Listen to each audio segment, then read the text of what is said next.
Sud Radio Berkov dans tous ses états. Le face-à-face. Et nous sommes avec Frédéric Dumas jusqu'à 14h, député Liberté et Territoire des Hauts-de-Seine, ancienne du groupe LREM à l'Assemblée, et là est tout le sujet, qui publie Ce que l'on ne veut pas que je vous dise, récit au cœur du pouvoir aux éditions Massot. Bonjour. Bonjour. Frédéric Dumas, bonjour. Effectivement, alors vous n'avez pas voulu appartenir à cette formidable renaissance qui est en train, justement, comme disait Emmanuel Macron, il y a un nouveau mandat, ça n'a rien à voir, c'est pas une prolongation, il y a un président nouveau, il y a un peuple nouveau, oui, en 5 ans, c'est plus le peuple français qu'on connaissait. Alors vous n'avez pas voulu faire partie de ce mouvement, renaissant? Déjà, j'ai quitté en septembre 2018, donc ça voulait dire que ça fait assez longtemps que je n'y crois plus. Et puis c'est même très triste lorsqu'on parle de renaissance, ça veut dire avouer que pendant 5 ans, on a fait le contraire de ce que l'on annonce dans ce merveilleux discours. Oui.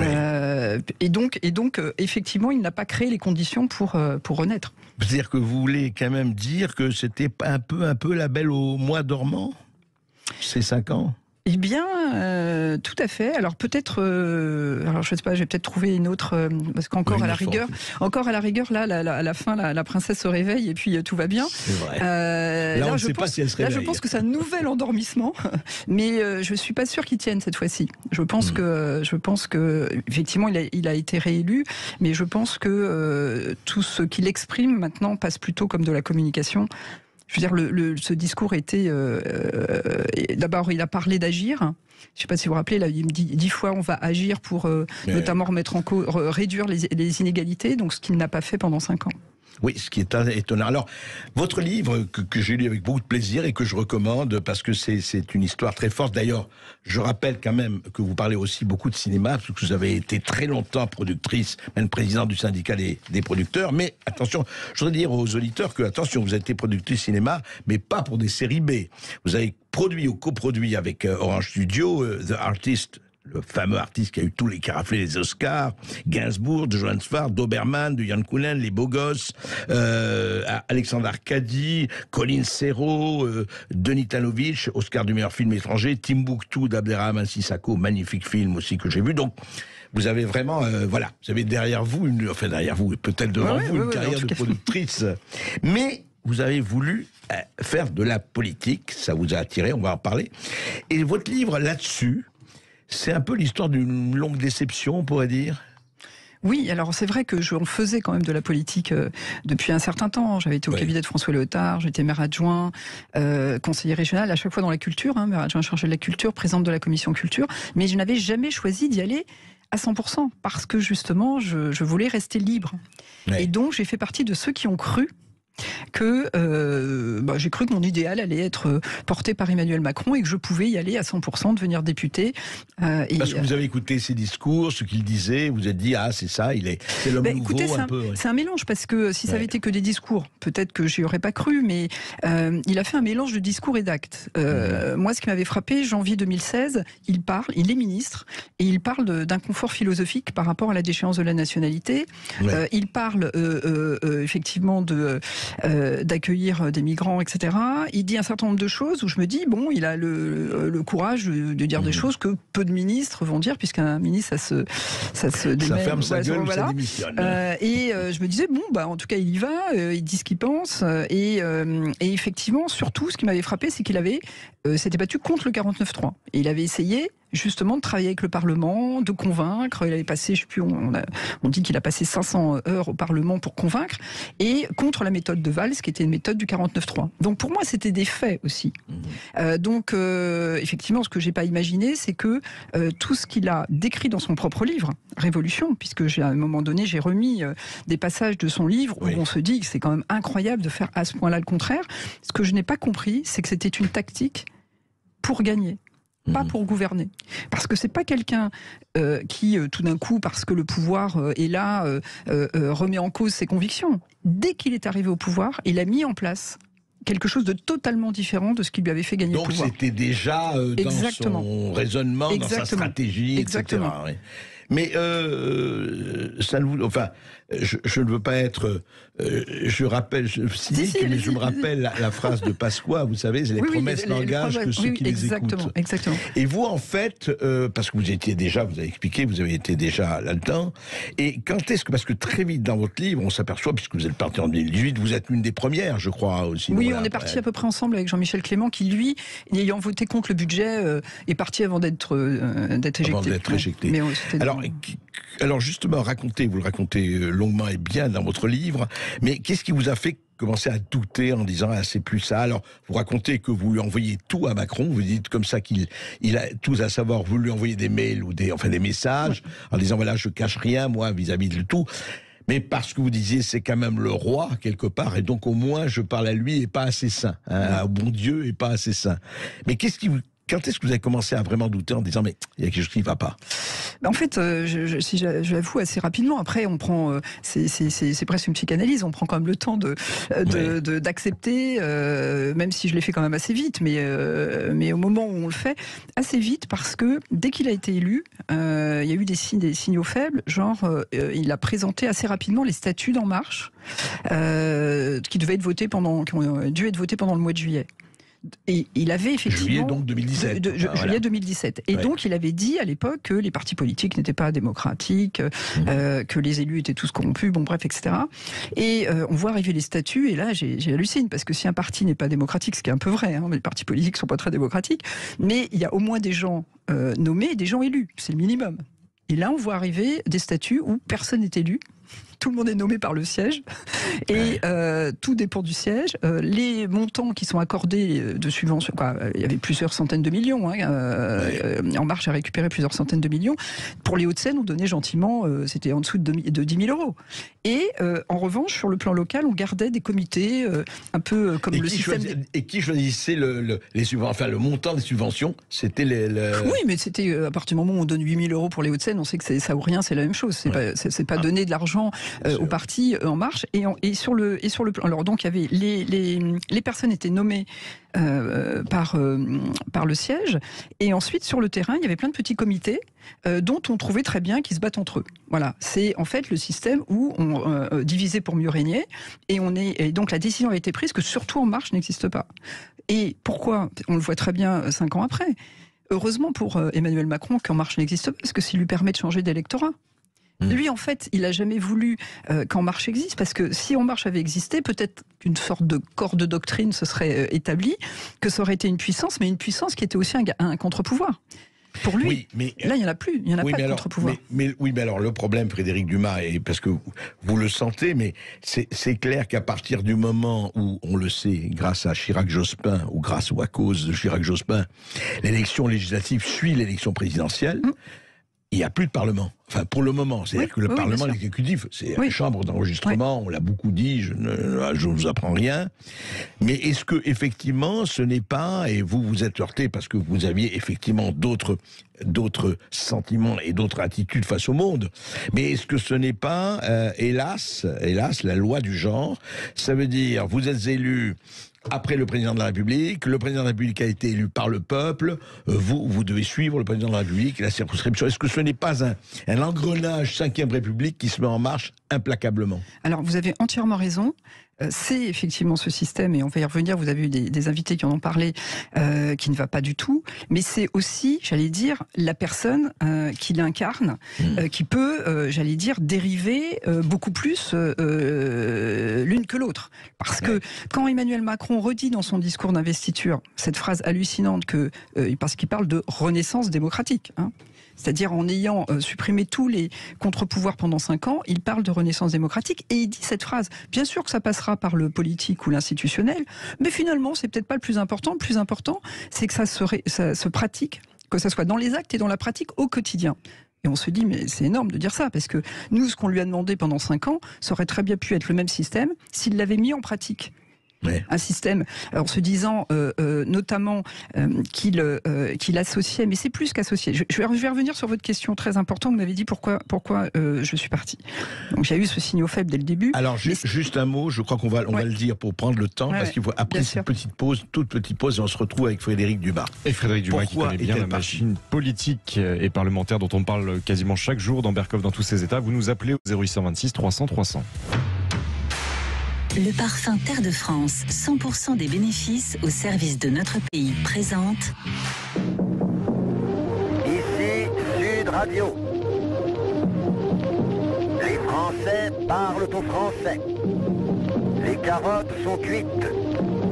Les carottes sont cuites. Sud Radio Berckhoff dans tous ses états. Et quand on dit à la députée des Hauts-de-Seine, Frédérique Dumas, ce que l'on ne veut pas que je vous dise, ben évidemment, elle le dit quand même, elle le dit longuement et elle le dit bien dans un livre paru chez Florent Massot, Le récit au cœur du pouvoir. C'est pas mal de temps en temps d'être dans le ventre de la bête. C'est là où on a quand même les informations les plus intéressantes quand on arrive à en sortir. Et vous avez survécu, ce qui est une bonne chose. Et justement, alors, parlez-nous, on a commencé à en parler, Frédérique Dumas. Pourquoi vous avez décidé de partir? Qu'est-ce qui a fait qu'à un moment donné, vous dites, oui, ça va pas, moi je peux pas continuer comme ça? Il y a eu deux choses. La première, c'est le fait que tout était effectivement décidé à l'Élysée, notamment... Entre qui et qui, tout, franchement? Sincèrement, moi, comme je m'occupais beaucoup d'audiovisuel, oui. Puisque bon, voilà, par mon passé, j'avais une certaine expérience. Tout était décidé par Alexis Colère. Alexis Colère, secrétaire général de l'Élysée. Secrétaire général de l'Élysée, qui estimait être compétent sur l'audiovisuel, que Emmanuel Macron estimait qu'il était compétent sur l'audiovisuel parce qu'il avait été représentant de l'agence de participation de l'État au conseil d'administration de France Télévisions. Bon, vous savez tous que c'est pas parce que on représente l'État au conseil d'administration de France Télévisions ou de Radio France qu'on connaît le secteur. Mais lui, ça suffisait pour dire il connaît le secteur. Vous avez pu remarquer d'ailleurs qu'il n'y a jamais eu de ministre de la Communication. Avant, on avait un ministre de la Culture et de la Communication. Là, c'est ministre de la Culture, pas ministre de la Communication, pas de secrétariat d'État. Et tout était décidé par lui. Et donc, mais il est effectivement seul dans son bureau, il rend compte à personne sauf à Emmanuel Macron, et on ne peut pas le rencontrer. Et moi, quand j'ai vu effectivement au moment où ils ont mis en avant cette phrase qu'a prononcée Emmanuel Macron, même si elle est un peu, je pense, un peu transformée, mais la honte de la République pour le service public. Derrière, moi, je me suis dit, il faut absolument que je travaille sur le sujet parce que tout le monde va arriver en faisant n'importe quoi. Donc j'ai essayé de travailler sur ce sujet. Et c'est là qu'on m'a dit que de toute façon, la seule chose qui était intéressante sur ce sujet, c'est de faire des économies. Tout le reste n'avait aucun intérêt, c'est-à-dire transformer, mettre une gouvernance meilleure, programme, etc. C'était les économies. Et donc, tout était décidé par Alexis Colère. À chaque fois, on me disait, Alexis veut pas, Alexis veut que. Notamment, comme vous le savez, c'est lui, une heure avant la conférence de presse sur l'audiovisuel de Françoise Nyssen, qui a dit, il va falloir qu'on fasse moderne. Donc on va balancer la chaîne pour enfants qui s'appelait la chaîne jeunesse, donc sur le tout numérique, plus de linéaire, donc ça veut dire qu'on aggrave les fractures. Les enfants, comme chacun sait, sont des grands experts en numérique. Quoi. Voilà, parce qu'effectivement, en plus, Alexis Colère a confondu les jeunes avec les enfants, et il fallait faire moderne. Donc il a pris cette décision tout seul. Donc pour finir sur ce sujet, donc des décisions prises totalement hors sol, en dehors de la pertinence, etc. Et puis, ce qui a vraiment provoqué mon départ, c'est l'absence d'exemplarité. Moi, j'étais encore convaincue, puisque j'essayais encore d'y croire, qu'il y avait au moins de l'exemplarité, puisque rappelez-vous que le quinquennat a commencé avec la loi sur la confiance, avec des ministres qui partaient même s'ils n'étaient pas mis en examen. Rappelez-vous, François Bayrou est parti alors qu'il n'était pas mis en examen. Et donc là, je m'étais dit, c'est vrai qu'on peut commencer à faire quelque chose d'intéressant s'il y a de l'exemplarité au plus haut niveau. Et ben, arrive au mois de juillet l'affaire Benalla. Et qu'est-ce qui se passe à ce moment-là? C'est que Emmanuel Macron commence à refuser un certain nombre de choses, c'est-à-dire refus que Alexandre Benalla soit entendu par la commission d'enquête à l'Assemblée nationale. Qui s'est vite désintégré, d'ailleurs. Qui s'est vite désintégré. Donc refus que Alexandre Benalla, comme Alexis Colère, soient entendus par la commission d'enquête, en prétextant la séparation des pouvoirs, en passant en même temps un coup de fil à Gérard Larcher en lui demandant de pas trop abîmer. Pourtant, c'est ça la séparation des pouvoirs. Non, mais ce qui est dingue, c'est que il peut passer un coup de fil à Gérard Larcher pour lui dire de faire attention à s'en protéger, mais il ne veut pas que des gens soient entendus par une commission d'enquête à l'Assemblée. Et à ce moment-là, je me suis dit, en fait, il y a quelque chose qui ne va pas. Il y a quelque chose qui fait qu'il est tenu d'une manière ou d'une autre. Et au mois d'août, donc, j'ai envoyé un très long, effectivement. mail, message, où je lui demandais de faire le minimum, où je lui demandais, il fait ce qu'il veut, mais où j'espérais qu'à la rentrée, il aurait fait un peu de ménage, c'est-à-dire qu'il aurait demandé que ceux qui sont directement liés à cette histoire s'en aillent. Ça voulait dire Ismaël Emelien, ça veut dire tout ce qu'on a découvert après avec Mediapart. Et en fait, il est rentré en disant, circuler, il n'y a rien à voir, tout va bien. Et c'est pas là où il a la fameuse qui vient me chercher ? Alors c'est au mois de juillet où il a dit qu'il vient le chercher, alors qu'on sait tous qu'on ne peut pas aller le chercher. On a le coffre-fort qui disparaît, comme vous le savez. On a Alexandre Benalla qui, je dis ça parce que pendant le débat de l'entre-deux tours, on a effectivement reproché à Marine Le Pen d'avoir contracté un prêt en Russie, mais on a oublié que Alexandre Benalla, quand il était à l'Élysée, au cœur du pouvoir, il s'est avéré qu'il avait passé des contrats avec des oligarques russes. Donc tout ça, on a oublié. Donc je me suis dit, si effectivement il y a cette absence d'exemplarité, y compris pour Alexis Kohler, mais on en reparlera, je me suis dit, en fait, on ne peut rien faire. Puisque on ne peut pas avoir des dirigeants qui prennent les bonnes décisions, puisqu'ils sont tenus par un certain nombre de choses, et ils ne vont pas prendre les décisions pertinentes pour les Français. Et c'est là que vous êtes dit, il n'y a plus rien à faire à l'intérieur. Je l'ai senti comme une urgence. Vous savez, quand vous avez une intuition, vous disant, il faut que je sorte de là. Donc j'ai fait mon interview aux Parisiens le 17 septembre, et j'ai parlé du Titanic. J'ai dit, c'est comme si, en fait, le Titanic, étant le paquebot France, qu'Emmanuel Macron nous emmenait droit sur l'iceberg, que ça soit en 5 ans ou en 10 ans, nous amène droit sur l'iceberg. Et rappelez-vous, le capitaine du Titanic, son truc, c'était, je veux aller plus vite. Et plus fort. Et il répétait tout le temps ça, Emmanuel Macron. Nous agissons, vous parlez aussi de ça, c'est une citation, nous on est en train de foncer, c'est peut-être vers le précipice, mais ça ne fait rien. Oui, ça, c'est hyper important, je l'ai mis au début du livre, parce que à chaque fois on me disait, moi ce à quoi j'ai cru aussi, lorsqu'Emmanuel Macron est arrivé, moi je ne vous cache pas, j'ai un peu de mal avec les idéologies. Les idéologies, qu'elles soient de droite ou de gauche, elles m'embêtent un peu parce qu'elles enferment, elles empêchent effectivement de traiter, elles étiquettent et elles empêchent de prendre les bonnes décisions puisque on veut coller à son idéologie. Et donc c'est un peu ça aussi qui m'avait fait aller vers lui. Et en revanche, j'essaie de décrire qu'il véhicule aussi une idéologie qui est beaucoup plus compliqué évidemment à pointer du doigt, et je l'ai appelé le progressisme technocratique. Et j'ai cité cet essayiste américain Dwight McDonald en 1946 qui explique ce que c'est que le progressisme et qui dit, il fait une allégorie, il dit c'est comme si c'était de jeunes gens qui sont dans un bolide, qui foncent droit dans un précipice, qui voient des gens au bord de la route et qui leur dit oh là là, qu'est-ce que vous êtes négatif, nous au moins on fait quelque chose. Eh bien écoutez, nous on va essayer de ne pas aller vers le précipice, mais de continuer à faire des choses avec vous, Frédéric Dumas, après les informations. Et pour éviter le précipice et pour continuer ce dialogue démocratique, vous nous appelez au 0826 300 300. Le parfum Terre de France, 100% des bénéfices au service de notre pays, présente Sud Radio. Les Français parlent au français. Je n'aime pas la blanquette de veau. Je n'aime pas la blanquette de veau. Sud Radio Berkov dans tous ses états.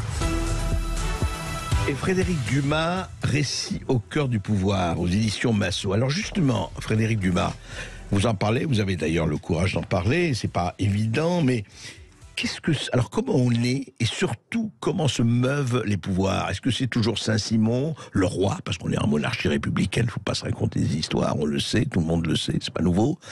Les courtisans, l'entourage, est-ce que c'est, vous avez vécu quand même, déjà vous le connaissiez, mais vous avez vécu à l'intérieur, puisque comme député, avec les lois, les commissions, etc.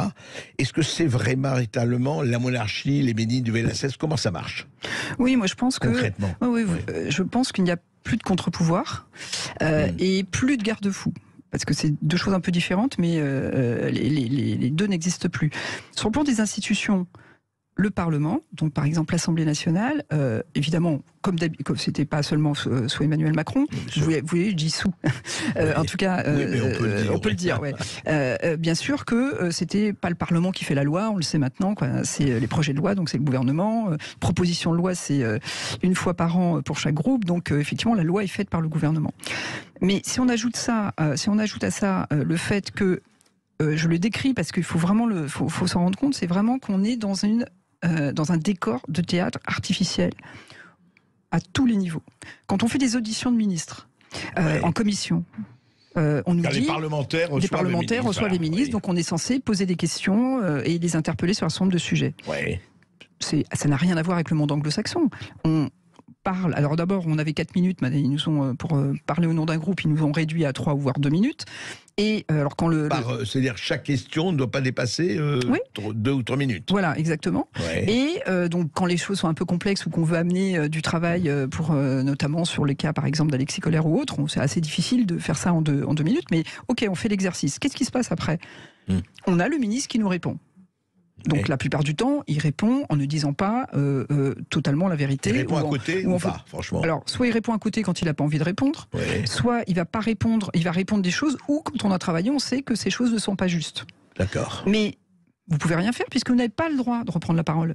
Donc en fait... ah oui, vous n'avez pas le droit, non. C'est interdit. En audition, vous n'avez pas le droit de reprendre la parole. C'est-à-dire que c'est même pas une discussion, par Non. exemple. Non. Vous ne pouvez pas dire après, vous ne pouvez pas dire, Exactement. écoutez, monsieur le ministre, vous n'avez pas répondu à la question. Non. Mais Et ouais. vous n'avez, c'est le principe. Le principe, c'est vous posez votre question, il répond, et après c'est fini.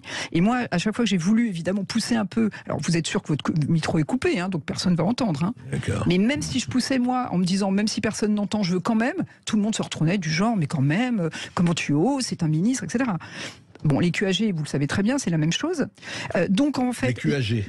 Pardon, les questions au gouvernement, c'est la même chose, puisqu'ils répondent ce qu'ils veulent, et vous ne pouvez pas répondre. Alors, ils ont inventé le fait qu'on pouvait répondre, mais avec le même temps. Donc, on n'arrive pas, évidemment, à répondre. Et il faut vraiment voir la Chambre des communes en Angleterre, le Congrès américain ou la Chambre des communes canadien.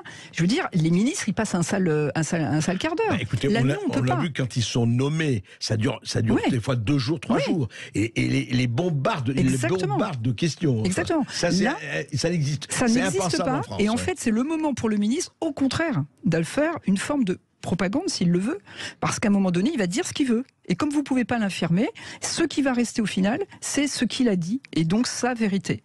Le ministre peut parler autant qu'il veut. Pardon, est-ce qu'il a 2 ou 3 minutes? Non, il peut parler autant qu'il veut. D'accord. Ah ouais. Donc pas dans l'hémicycle, mais en tout cas en commission, il peut parler autant qu'il veut. Et s'il ne dit pas des choses justes, on ne peut pas les faire apparaître devant, à ce moment-là, devant les gens qui écoutent, puisque les auditions sont publiques.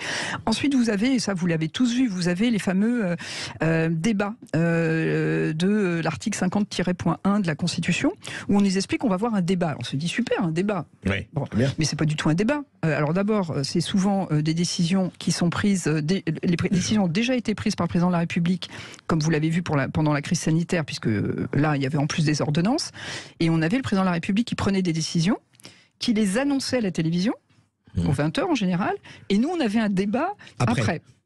Bon, et le débat, pareil. Vive les pouvoirs. Et le débat après, c'est pas un débat non plus, puisque on retrouve la même forme, c'est-à-dire que chaque président de groupe fait une intervention, et puis à la fin, le ministre va répondre. Mais donc, il n'y a pas de débat. Et après une annonce qui a déjà été dite à la télévision pour tout le monde. Oui, c'est ça. Donc ça veut dire que tout ça est totalement artificiel, c'est un décor. Quand on dit par exemple, on est passé par le Parlement, donc c'est démocratique.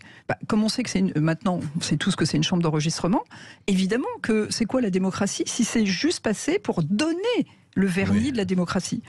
Et alors après, évidemment, on peut s'interroger sur pourquoi effectivement les députés ne bougent pas.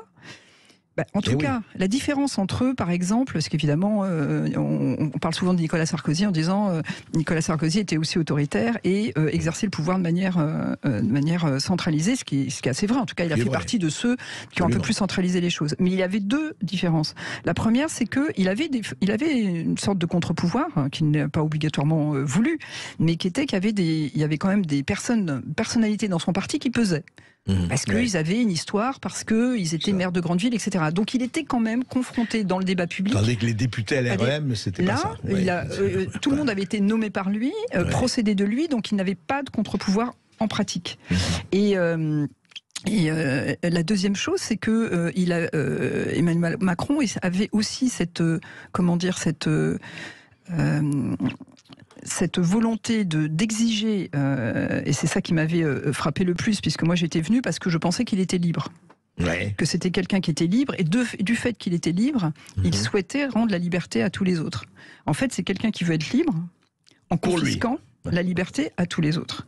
Parce que sa liberté, il la revendique tout le temps. Il dit, je dis ce que je veux, je fais ce que je veux, voilà. Donc ça, c'est vrai. Mais en la confisquant effectivement à tous les autres. Et le problème, c'est qu'il est... là, c'est un peu de la psychanalyse, mais il est effectivement persuadé qu'il sait. Voilà, ça c'est sûr.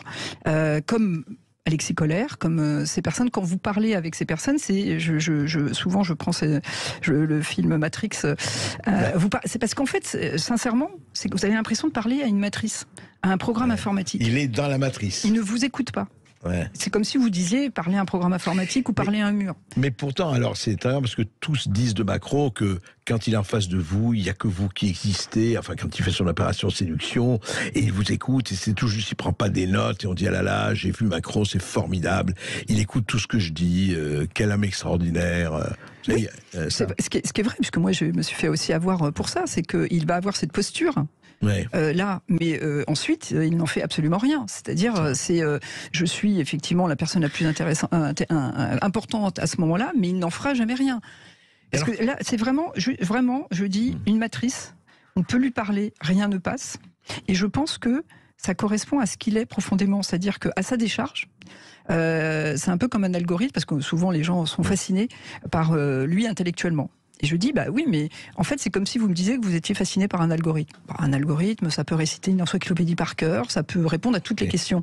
Mais ça n'a pas de modération humaine. Mais alors, comment vous expliquez, vous qui l'avez quand même connu et côtoyé?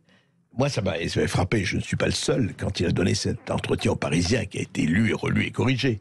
Et quand il dit, j'ai envie d'emmerder les non-vaccinés, et il a dit, en place, ce n'est pas vraiment un citoyen, quelqu'un qui est responsable n'est pas un citoyen. Quand même des choses assez fortes pour un président de la République, même d'ailleurs pour un député. Comment vous expliquez ça? Il va jusqu'à la rupture en disant moi c'est comme ça et voilà. Mais parce que au moment où il dit ça, c'est d'ailleurs ce qu'il a fait depuis le début du mandat, en tout cas à partir des Gilets jaunes, quand il s'est rendu compte qu'il a dit lui-même cette phrase, quand la défiance a commencé à s'installer, c'est irrémédiable. Quand il comprend ça, il cherche plus à rassembler, il cherche plus à réconcilier. Et au contraire, il se dit, sa stratégie électorale devient, je dois renforcer mon noyau dur pour qu'effectivement passer le premier tour et me retrouver en face de Marine Le Pen. Donc à ce moment-là, il a décidé de cliver. Donc quand on se retrouve à la fin effectivement du mandat avec le vacciné contre non vacciné, en fait il est dans sa stratégie électorale. Sa stratégie électorale, c'est de dire je vais faire plaisir aux vaccinés qui sont beaucoup plus nombreux, qui vont être rassurés, puisque d'ailleurs je fais passer les non-vaccinés pour de dangereux, pour ceux qui vont qui vont être responsables de la mort des autres.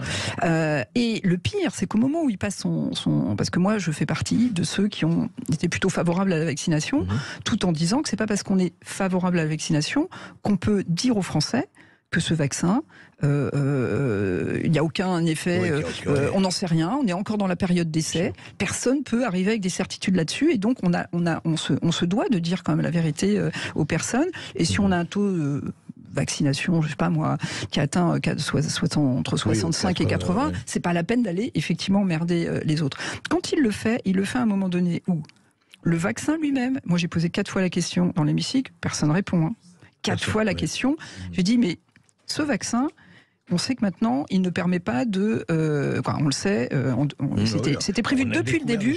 C'était prévu depuis le début qu'il ne soit pas là pour empêcher la contagion. Donc, on ne nous a pas dit depuis le début que c'était ça, mais depuis le début, c'était uniquement... Et on avait dit qu'il ne transmettait pas non plus. Voilà. Donc, c'était sur les formes graves. Donc, ok, maintenant, on sait que c'est sur les formes graves. Les formes graves, c'est plutôt sur les personnes plus âgées. Ces personnes-là, sur la 3e dose, ont commencé à être vaccinées en septembre. Absolument. Donc, on venait de se rendre compte que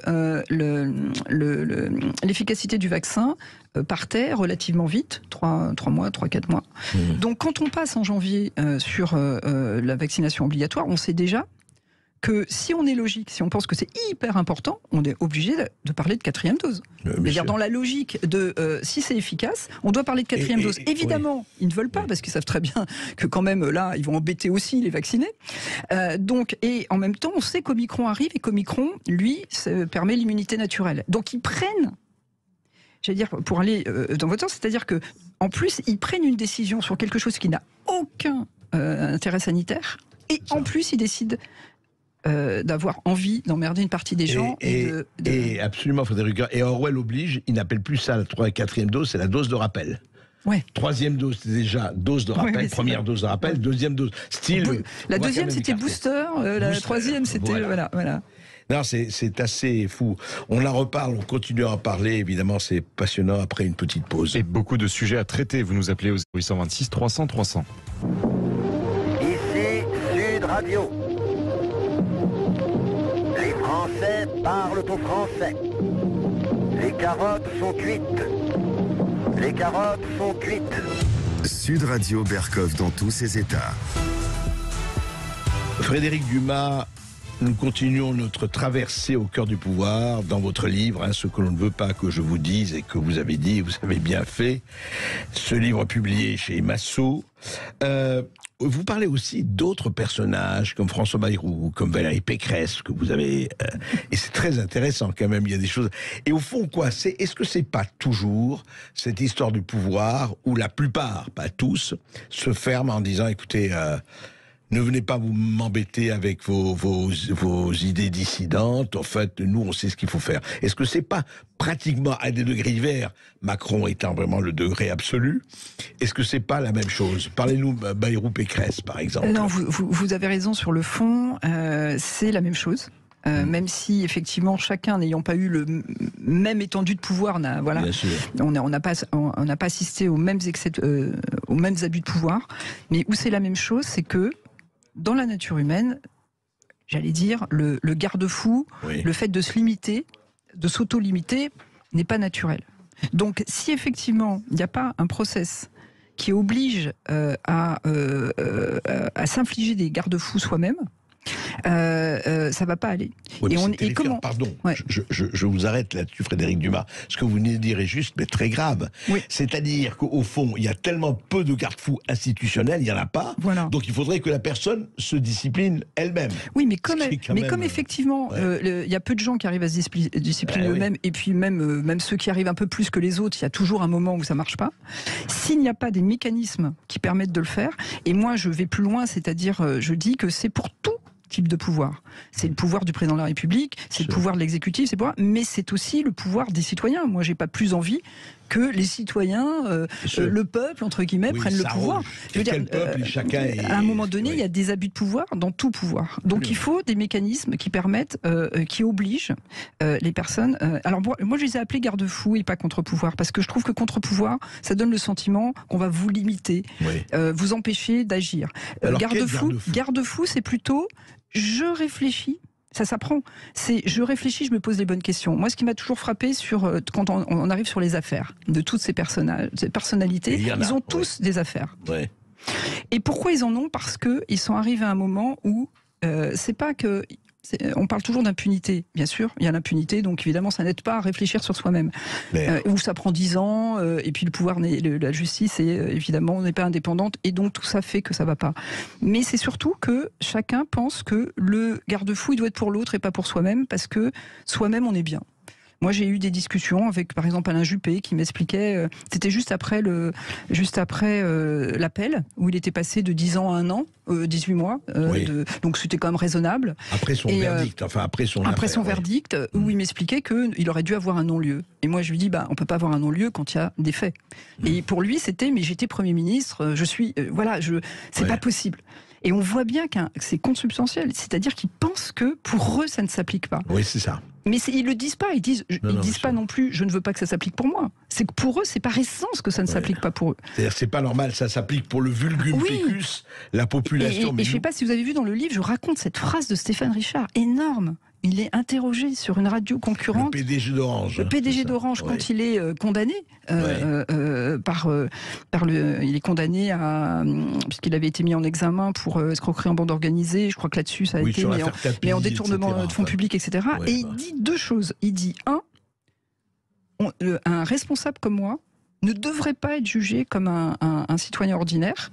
Alors on se dit, ça veut dire quoi? Et il continue en disant, parce que vu que j'ai beaucoup de responsabilités, je dois être jugé avec plus d'indulgence. Alors c'est le truc à l'envers. Et après il dit, de toute façon, l'exemplarité doit passer, il l'affirme comme ça, après l'efficacité. Alors on se dit déjà, de décider que l'exemplarité, c'est après l'efficacité, et on se dit de quelle efficacité il nous parle. Parce que l'efficacité pour sa carrière, par rapport à ce qui lui a été demandé, ou pour les Français. Donc vous voyez bien que s'il n'y a pas des mécanismes qui font que ces personnes sont obligées de se poser des questions, elles ne se les poseront pas.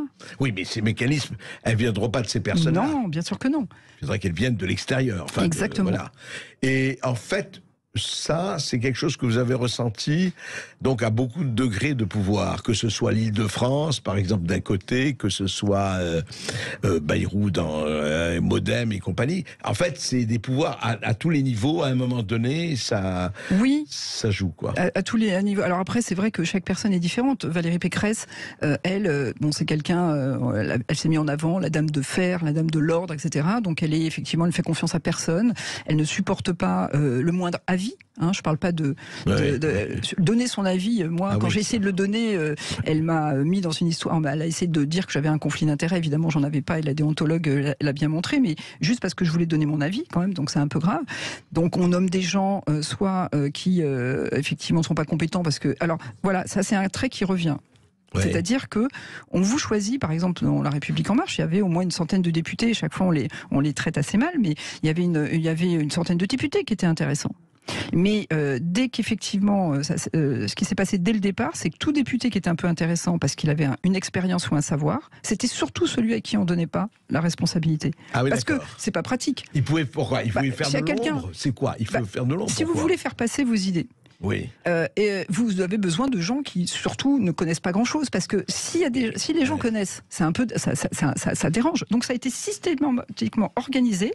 Alors on appelait ça l'ancien monde, c'est-à-dire que dès que vous disiez moi je sais peut-être un peu des choses, ça ne veut pas dire que j'ai raison sur tout. Oh, mais c'est l'ancien monde. Il a dit soyez fiers d'être des amateurs. Voilà, exactement. Magnifique. Mais quand on dit ça, ça veut dire je préfère avoir des gens qui sont. On vient vous chercher pour ce que vous êtes, parce que ça fait bien dans le casting, et après on vous demande de ne plus être ce que vous êtes. Et pour aller, juste pour réexpliquer pourquoi les députés En Marche ont été jusqu'à la fin, ont suivi jusqu'à la fin, et où là vous voyez qu'il n'y en a pas tant que ça, une fois que le président qui a été réélu, qui ne se représente pas, qui n'essaye pas de se représenter, oui. C'est parce que, en fait, ce qui a été dramatique, c'est que le dernier contre-pouvoir qui pouvait exister était celui du risque d'alternance. Mais ce risque d'alternance a très vite disparu, puisqu'il n'y avait pas d'alternative. Donc à ce moment-là, moi je voyais le nombre de députés En Marche qui pensaient comme moi, mais qui me disaient, oui mais tu sais, on reste là parce que... alors c'est comme des moules collées au rocher, là, en se disant de toute façon il va être élu, autant être là. Donc ça a fait disparaître le dernier contre-pouvoir, parce que c'est vrai que, et comme vous l'avez vu à la fin, les ralliements sont hallucinants. Ah oui, quand on voit arriver, et là vous voyez, vous voyez, il y a deux députés. Moi, alors là, je les aime bien par ailleurs, Constant Legris à Neuilly ou Robin Reda. Là, ils viennent de rejoindre Emmanuel Macron. Alors Constance Le Grip, elle a voté anti-Macron le matin. Elle a voté pour plus de. Moi, j'ai à peu près voté 50% des textes. Alors bon, c'est vrai que c'est pas les plus. J'ai clivé sur les plus importants. Mais elle a peut-être voté que 20% des textes. Et ces gens-là, du jour au lendemain, mais c'est complètement énorme, quoi. On se dit à quel moment les gens vont penser que la personne pour qui ils votent les représente, ou en tout cas essaye de les représenter et de servir, si au dernier moment ils sont capables de remettre en cause toutes leurs convictions de toute une vie pour certains. C'est ce que l'écrivain Philippe Muret appelle les mutins de Panurge. Ah oui. Effectivement. On se retrouve dans un instant, vous allez prendre la parole maintenant et en nous appelant au 0826 300 300. Le parfum Terre de France, 100% des bénéfices au service de notre pays, présente. Ici Sud Radio. Les Français parlent au français. Je n'aime pas la blanquette de veau. Je n'aime pas la blanquette de veau. Sud Radio Bercoff dans tous ses états. Et ce ne sont pas les questions au gouvernement, mais les questions à la députée Frédérique Dumas, avec Claude qui nous appelle de Perpignan. Bonjour Claude. Oui, bonjour Claude. Bonjour André Bercoff, bonjour Frédérique Dumas. Écoutez, j'ai été passionné par ce que vous venez de dire, là, je vous écoute avec grand plaisir. Moi, je voudrais, plus qu'une question, je voudrais ajouter au fond à votre témoignage Plusieurs personnes nous avaient alerté sur finalement le comportement et à l'arrivée d'Emmanuel Macron. Je pense le premier moi que j'ai entendu c'était le psy italien Adriano Segatori. Bon, on l'a tout de suite disqualifié parce qu'on a dit qu'il était d'extrême droite. Le second, c'est moi j'ai lu François Ruffin dans le bouquin Ce pays que tu ne connais pas. Lui, il le connaît parce qu'il est du même pays, d'Amiens, et il a expliqué son ascension absolument irrépressible vers le pouvoir. Et lui, il est peut-être disqualifié parce qu'il est d'extrême gauche. Après, il y a eu Davet et Loeb dans un bouquin que j'ai pas encore lu, mais qui ont un point de vue de journaliste. Et vous avez le point de vue de l'intérieur. Je vois que tout ça finalement se corrobore. Et quand vous dites que les gens qui dirigent, finalement, ils ont un peu l'empathie d'un algorithme, j'ai adoré, quoi. Je veux dire que ça fait. Le seul problème, c'est que je suis comme vous inquiet parce que j'ai peur qu'effectivement la France soit comme le Titanic, quoi. C'est-à-dire qu'il nous mène droit dans l'iceberg. Et en fait, je crois que Macron n'aime pas la France, n'aime pas les Français. Il s'aime, et il aime l'Europe, il aime le monde. Voilà. Merci Claude. Merci Claude. Nous sommes avec Sandrine qui nous appelle du Tarn-et-Garonne. Oui, bonjour. Oui, bonjour Sandrine. Vous m'entendez bien là parce que je suis dehors là. Très bien. Écoutez, restez dehors. Pour le moment, on vous entend bien. Si on vous le dira, si on ne vous entend pas. Allez-y. Donc pareil, je suis comme justement le interlocuteur juste à côté. Donc je vous remercie. J'ai trouvé super intéressant votre interview et du coup je vais acheter votre livre, Madame Frédérique Dumas. Oui. Et je voulais ma question. Alors moi je suis plutôt directe là-dessus. La stratégie politique au niveau présidentiel, on s'est quand même cassé la tête énormément parce qu'on voulait pas qu'il revienne. Il y a eu, à un moment donné, un effet énorme en disant il faut surtout pas voter pour le Front National. Bon, moi, j'ai fait partie des personnes qui n'avons pas voté vert blanc. Mais par contre, ma question, parce que nous, on est un peu perdus, parce qu'en politique, il y a eu le grand, comment on peut dire ça, le gros crash depuis Hollande. Et là, au niveau des députés, parce qu'il y a une forme de l'union de gauche se met ensemble, il y aura peut-être une union de droite. Est-ce qu'aujourd'hui, peu importe, n'importe les députés qu'il va avoir, est-ce que, vu ce que je viens d'entendre, auront vraiment un contre-pouvoir pour monsieur Emmanuel Macron, parce que, et même sa politique. Et en ce qui concerne monsieur Emmanuel Macron, effectivement, c'est quelqu'un d'extrêmement intelligent.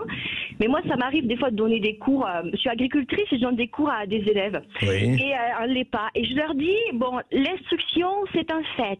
L'intelligence, c'en est un autre. Voilà. C'est vrai, c'est pas la même chose. Voilà. D'accord. Donc, je pense que c'est un homme public et qui est géré par d'autres personnes. Et ça, on le sait depuis 5 ans. Voilà. Alors, Frédérique Dumas. Merci en tout cas, merci. Écoutez, sincèrement déjà sur le Rassemblement National, si j'ai appelé le livre Ce que l'on ne veut pas que je vous dise, c'est qu'on ne cessait de me dire, et notamment lorsque j'étais sur des plateaux télévisés pendant les Gilets jaunes, ne dis pas ça parce que ça fait monter le Rassemblement National. On fait le jeu 2, le fameux. Et là je dis mais attendez, donc on ne peut pas dire ce qui est, on ne peut pas raconter ce qui ne va pas. Parce que si on le raconte, ça ferait monter le Rassemblement National. Et donc moi j'ai dit, c'est pour ça que je l'ai écrit comme ça, je me suis dit j'en ai ras-le-bol qu'on me dise ça, on va mettre de la lumière sur ce qui est, pour qu'effectivement ça puisse éventuellement disparaître, sinon ça se développe. Et à chaque fois je disais, mais pourquoi vous me dites cette phrase-là, puisque en gros, ce qui est négatif, c'est de faire des choses qui ne vont pas. Donc c'est ça qui devrait être montré du doigt. Non, c'est le fait de le dire. Bon, ça c'est pour la première et la deuxième question. Sur l'algorithme, je voulais vraiment, je vais jusqu'au bout de la métaphore parce que c'est pas qu'une opinion. Emmanuel Macron, parce que j'ai quand même eu des échanges avec lui et sincèrement, j'appréciais aussi au début, et c'est pour ça que je lui disais tout pour qu'il ne puisse se rendre compte que j'étais loyale. Mais je me suis rendu compte qu'il ne comprenait pas parce qu'il a un problème d'empathie, il a un problème de compétence sociale. C'est-à-dire que c'est pour ça compétence sociale. Voilà, j'appelle ça compétence sociale parce que c'est compliqué de le définir, mais c'est de dire que on voit qu'il est très intelligent comme un algorithme, mais un algorithme ne fonctionne pas s'il n'y a pas de modération humaine. Lui, c'est comme s'il y avait ça qui me manquait, qui faisait que quand il doit trouver la réponse à un problème, il ne va pas la trouver. Parce qu'un algorithme ne peut pas trouver tout seul la réponse à un problème. Et quand vous avez plusieurs fois Emmanuel Macron qui dit au moment du grand débat, je viens de découvrir, parce qu'il le dit comme ça, je viens de me rendre compte qu'il y a des femmes célibataires qui ont des problèmes. À chaque fois, c'est quand lui commence à se rendre compte de quelque chose que ça devient une réalité. Ça rentre dans ça le... rentre. Ouais. Donc, j'allais dire, c'est pour ça que je dis à sa décharge, c'est-à-dire il ne comprend pas, et je lui ai dit ça. Quand on est déconnecté, on ne sait pas qu'on est déconnecté. Et donc, il ne peut pas apporter des solutions pertinentes parce que, comme l'a très bien dit Sandrine, s'il n'y a pas ce quelque chose qui vous relie aux autres et qui vous faire prendre la bonne décision, vous ne pouvez pas la prendre. Merci beaucoup Sandrine pour votre appel. Nous sommes avec Dust qui nous appelle de Héran. Bonjour Dust. Oui, bonjour Dust. Bonjour André. Bonjour Madame Dumas. Je trouve votre intervention très très intéressante. Alors moi j'ai une question assez simple, mais vous avez parlé, si j'avais 10 secondes, vous avez parlé de dérive de pouvoir à tous les niveaux, et vous avez parlé de Covid, donc j'ai une toute petite anecdote, si vous voulez bien, mais sinon si vous n'avez pas le temps... allez-y rapidement Dust. Rapidement. Pendant le deuxième confinement, ma mère est morte dans un EHPAD, et par deux fois, c'est les gendarmes qui m'ont sorti de la chambre, parce que le propriétaire, qui est un groupe qui s'appelle Medicharme, avait décidé d'interdire les visites contrairement à l'avis du gouvernement. Ouais. Donc 2 fois ils m'ont éjecté, et la 3e fois ils sont pointés à 6, ils ont terrorisé ma copine, moi je suis étanche, j'ai peur de pas grand chose, mais ils ont terrorisé ma copine, ils sont pointés à 6 avec un qui faisait vraiment le méchant. Donc voilà, ça c'est une dérive de pouvoir, comme Frédéric Dumas a dit, il y en a à tous les niveaux. Donc ma question, moi c'est... Chez André Berkoff, il y a beaucoup d'agitation d'idées, donc on sait qu'on a un souci quand même de démocratie. Comment arriver à faire percuter à l'ensemble d'entre nous que c'est la réalité, ça? Parce que moi, je vois bien que quand je parle autour de moi, eh bien, c'est vite occulté, là, vous voyez? Oui, c'est vrai. C'est une vraie question, ça, vous avez raison. Non, vous avez entendu. Alors, Frédéric Dumas vous allez répondre, mais c'est vrai. C'est parce qu'on l'impose, et on a vu que ce soit les médias aussi, il faut encore en parler, une réalité parallèle, une réalité hologramme ou holographique, pas algorithmique spécialement, ou numérique, voilà, et qui fait que les gens se disent, mais c'est ça la réalité, c'est pas autre chose. Mais donc, j'ai donné des petits exemples sur les auditions des ministres, etc., ou sur les débats, donc tout cet artifice à l'Assemblée, donc ça c'était pour le Parlement. Si on continue, la justice, on sait aussi, pour montrer réellement qu'il y a, moi je ne souhaite pas parler de, certaines personnes utilisent les mots dictature ou autre, de toute façon dès qu'on dit ça, plus personne vous écoute. Donc moi ce que j'essaie de dire juste, c'est qu'on n'est pas du tout on est dans une démocratie abîmée et certainement pas avancée, surtout quand on se compare à d'autres démocraties, que ce soit en Europe ou ailleurs.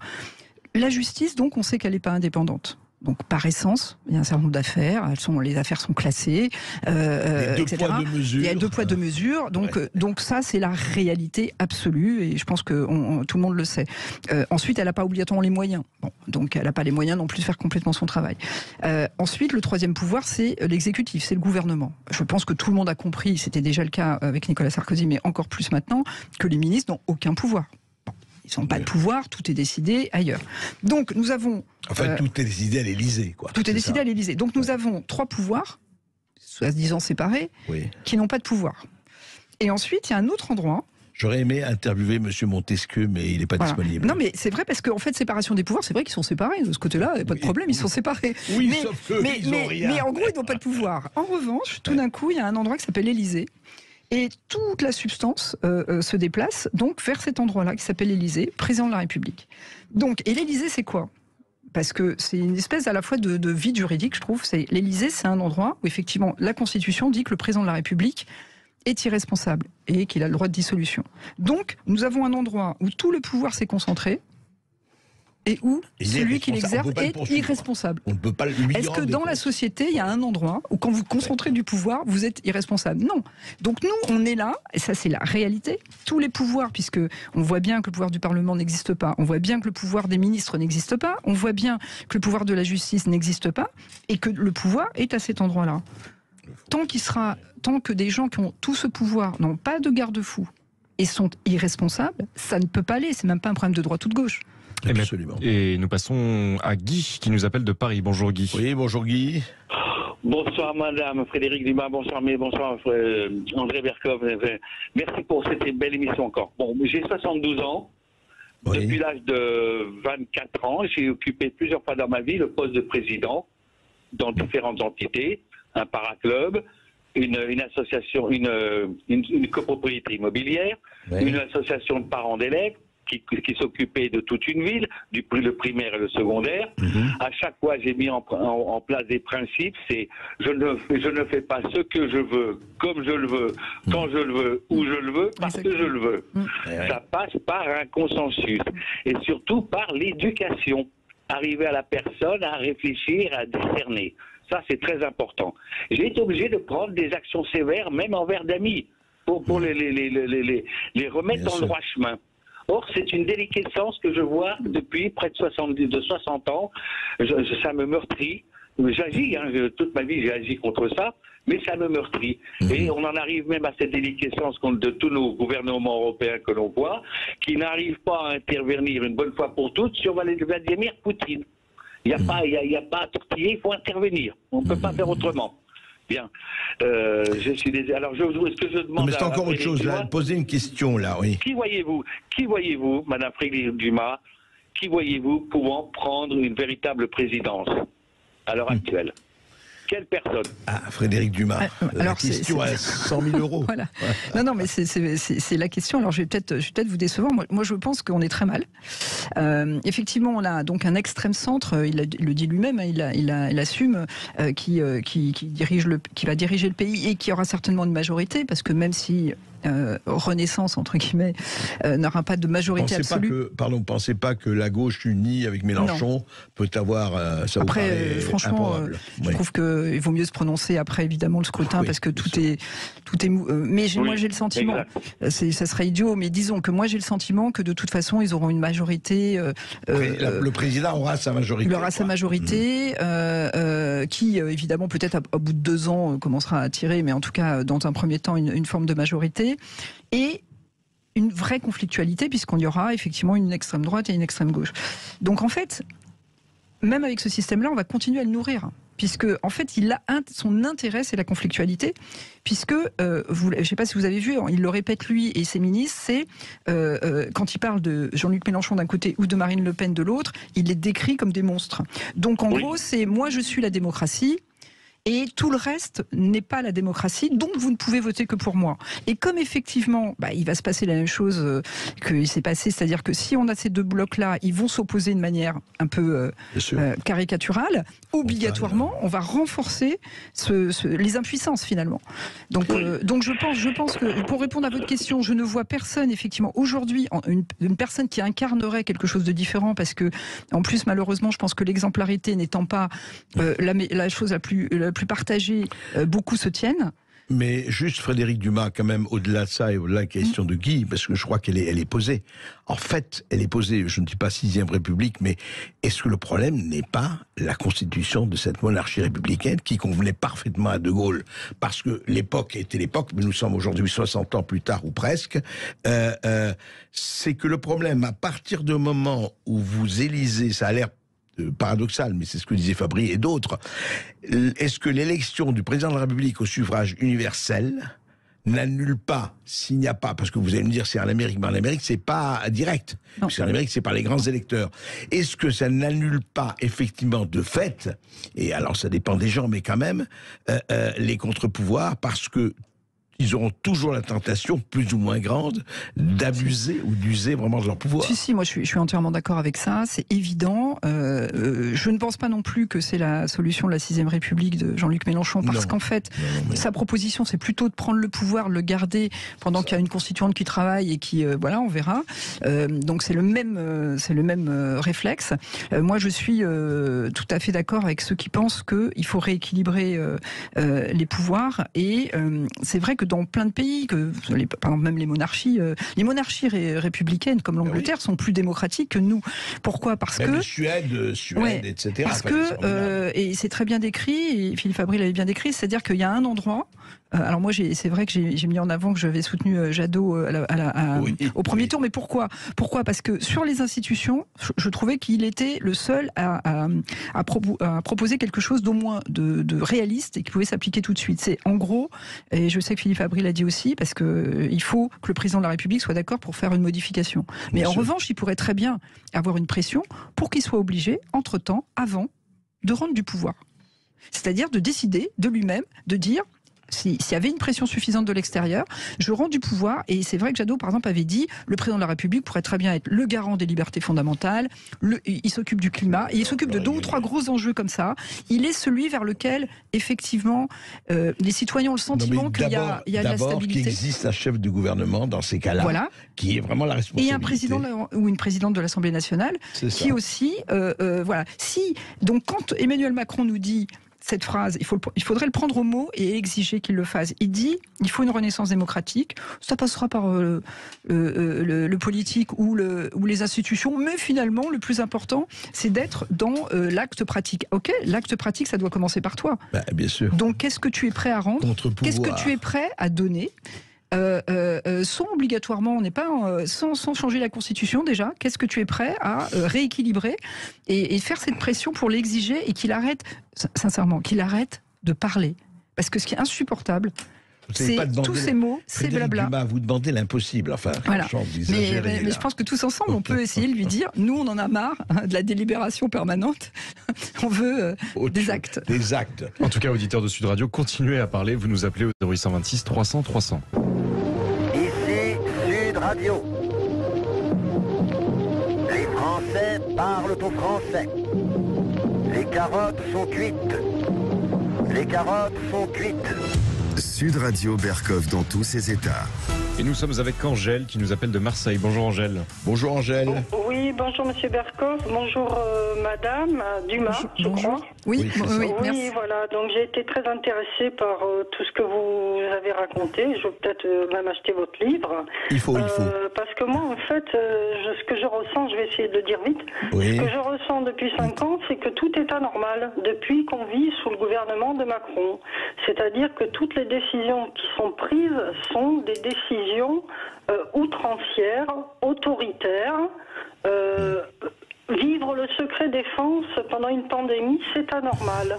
Dire de son peuple qu'il a envie de l'emmerder, c'est anormal. Moi, je me demande si ça relèverait pas de la psychiatrie, carrément.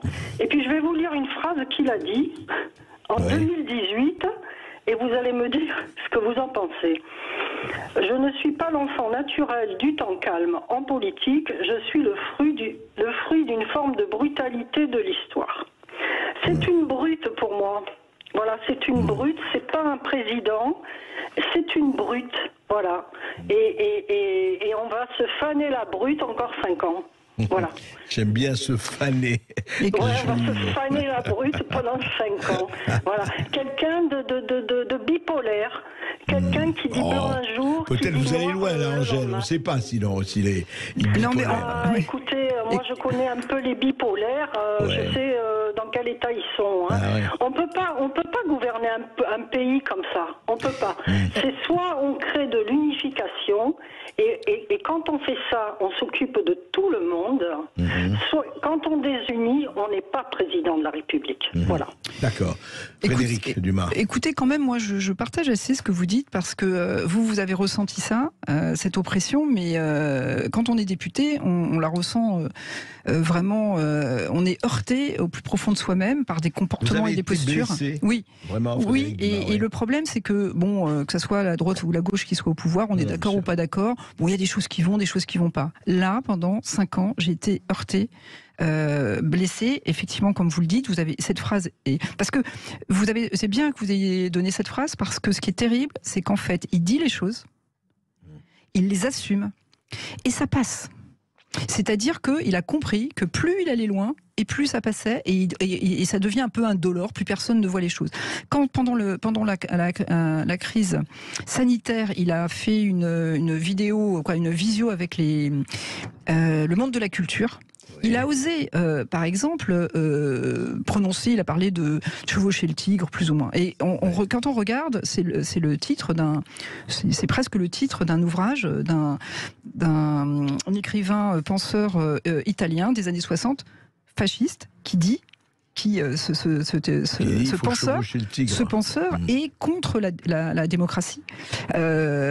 Donc en fait, il est devant avec des gens de la culture et il ose parce que c'est tout le temps quelqu'un qui ose. Oui, il avait fait une grande conférence à l'Élysée. Il provoque. Bon là, il nous a dit non, mais il nous avait fait Robinson Crusoe, aller chercher le jambon et le fromage, et sa grande invention, c'est-à-dire qu'il fait plusieurs heures d'intervention, j'allais dire donc algorithmique, et ensuite à la fin, c'est quoi la proposition? La proposition qui sort à la fin pour régler le problème de la culture, c'est d'envoyer des artistes pendant l'été dans les colonies de vacances. C'est-à-dire tout ça pour ça. Et madame, vous avez raison, c'est que je pense que c'est quelqu'un de très brutal, et je l'ai dit, d'une grande duplicité. Vous avez vu ce qu'il avait fait par exemple avec les journalistes du Monde, en leur faisant croire qu'il était en train de les aider alors qu'il travaillait pour la concurrence. Donc cette duplicité, cette brutalité, effectivement, elle est difficile, et quelqu'un qui dit les gens qui ne sont rien, dans une gare, on croise des gens qui ont réussi, des gens qui ne sont rien. Ça veut bien dire. Donc, je rentrerai pas j'allais dire l'analyse clinique. C'est pour ça que j'utilise ce mot. Il n'a pas de compétences sociales. C'est-à-dire, il ne ressent pas l'autre. Peut-être dernier auditeur, absolument, Pierre, qui nous appelle de Toulouse. Bonjour Pierre. Oui, Pierre, bonjour. Oui, je crois qu'il est surtout insensible à la douleur psychologique, et tout ça parce qu'il est ultra protégé par son épouse et il pense être invincible. Moi, je pense que concernant une amélioration du système politique tel qu'il est, je crois qu'il faut en effet que l'on aille vers une élection du chef du gouvernement au suffrage universel pour qu'il garde sa totale indépendance et qu'il ne soit pas justement sous l'emprise du président de la République. Et maintenant, vous voulez dire, attendez Pierre, juste un mot, vous dites qu'il faudrait élection du président de la République au suffrage universel et élection du chef du gouvernement. Tout à fait.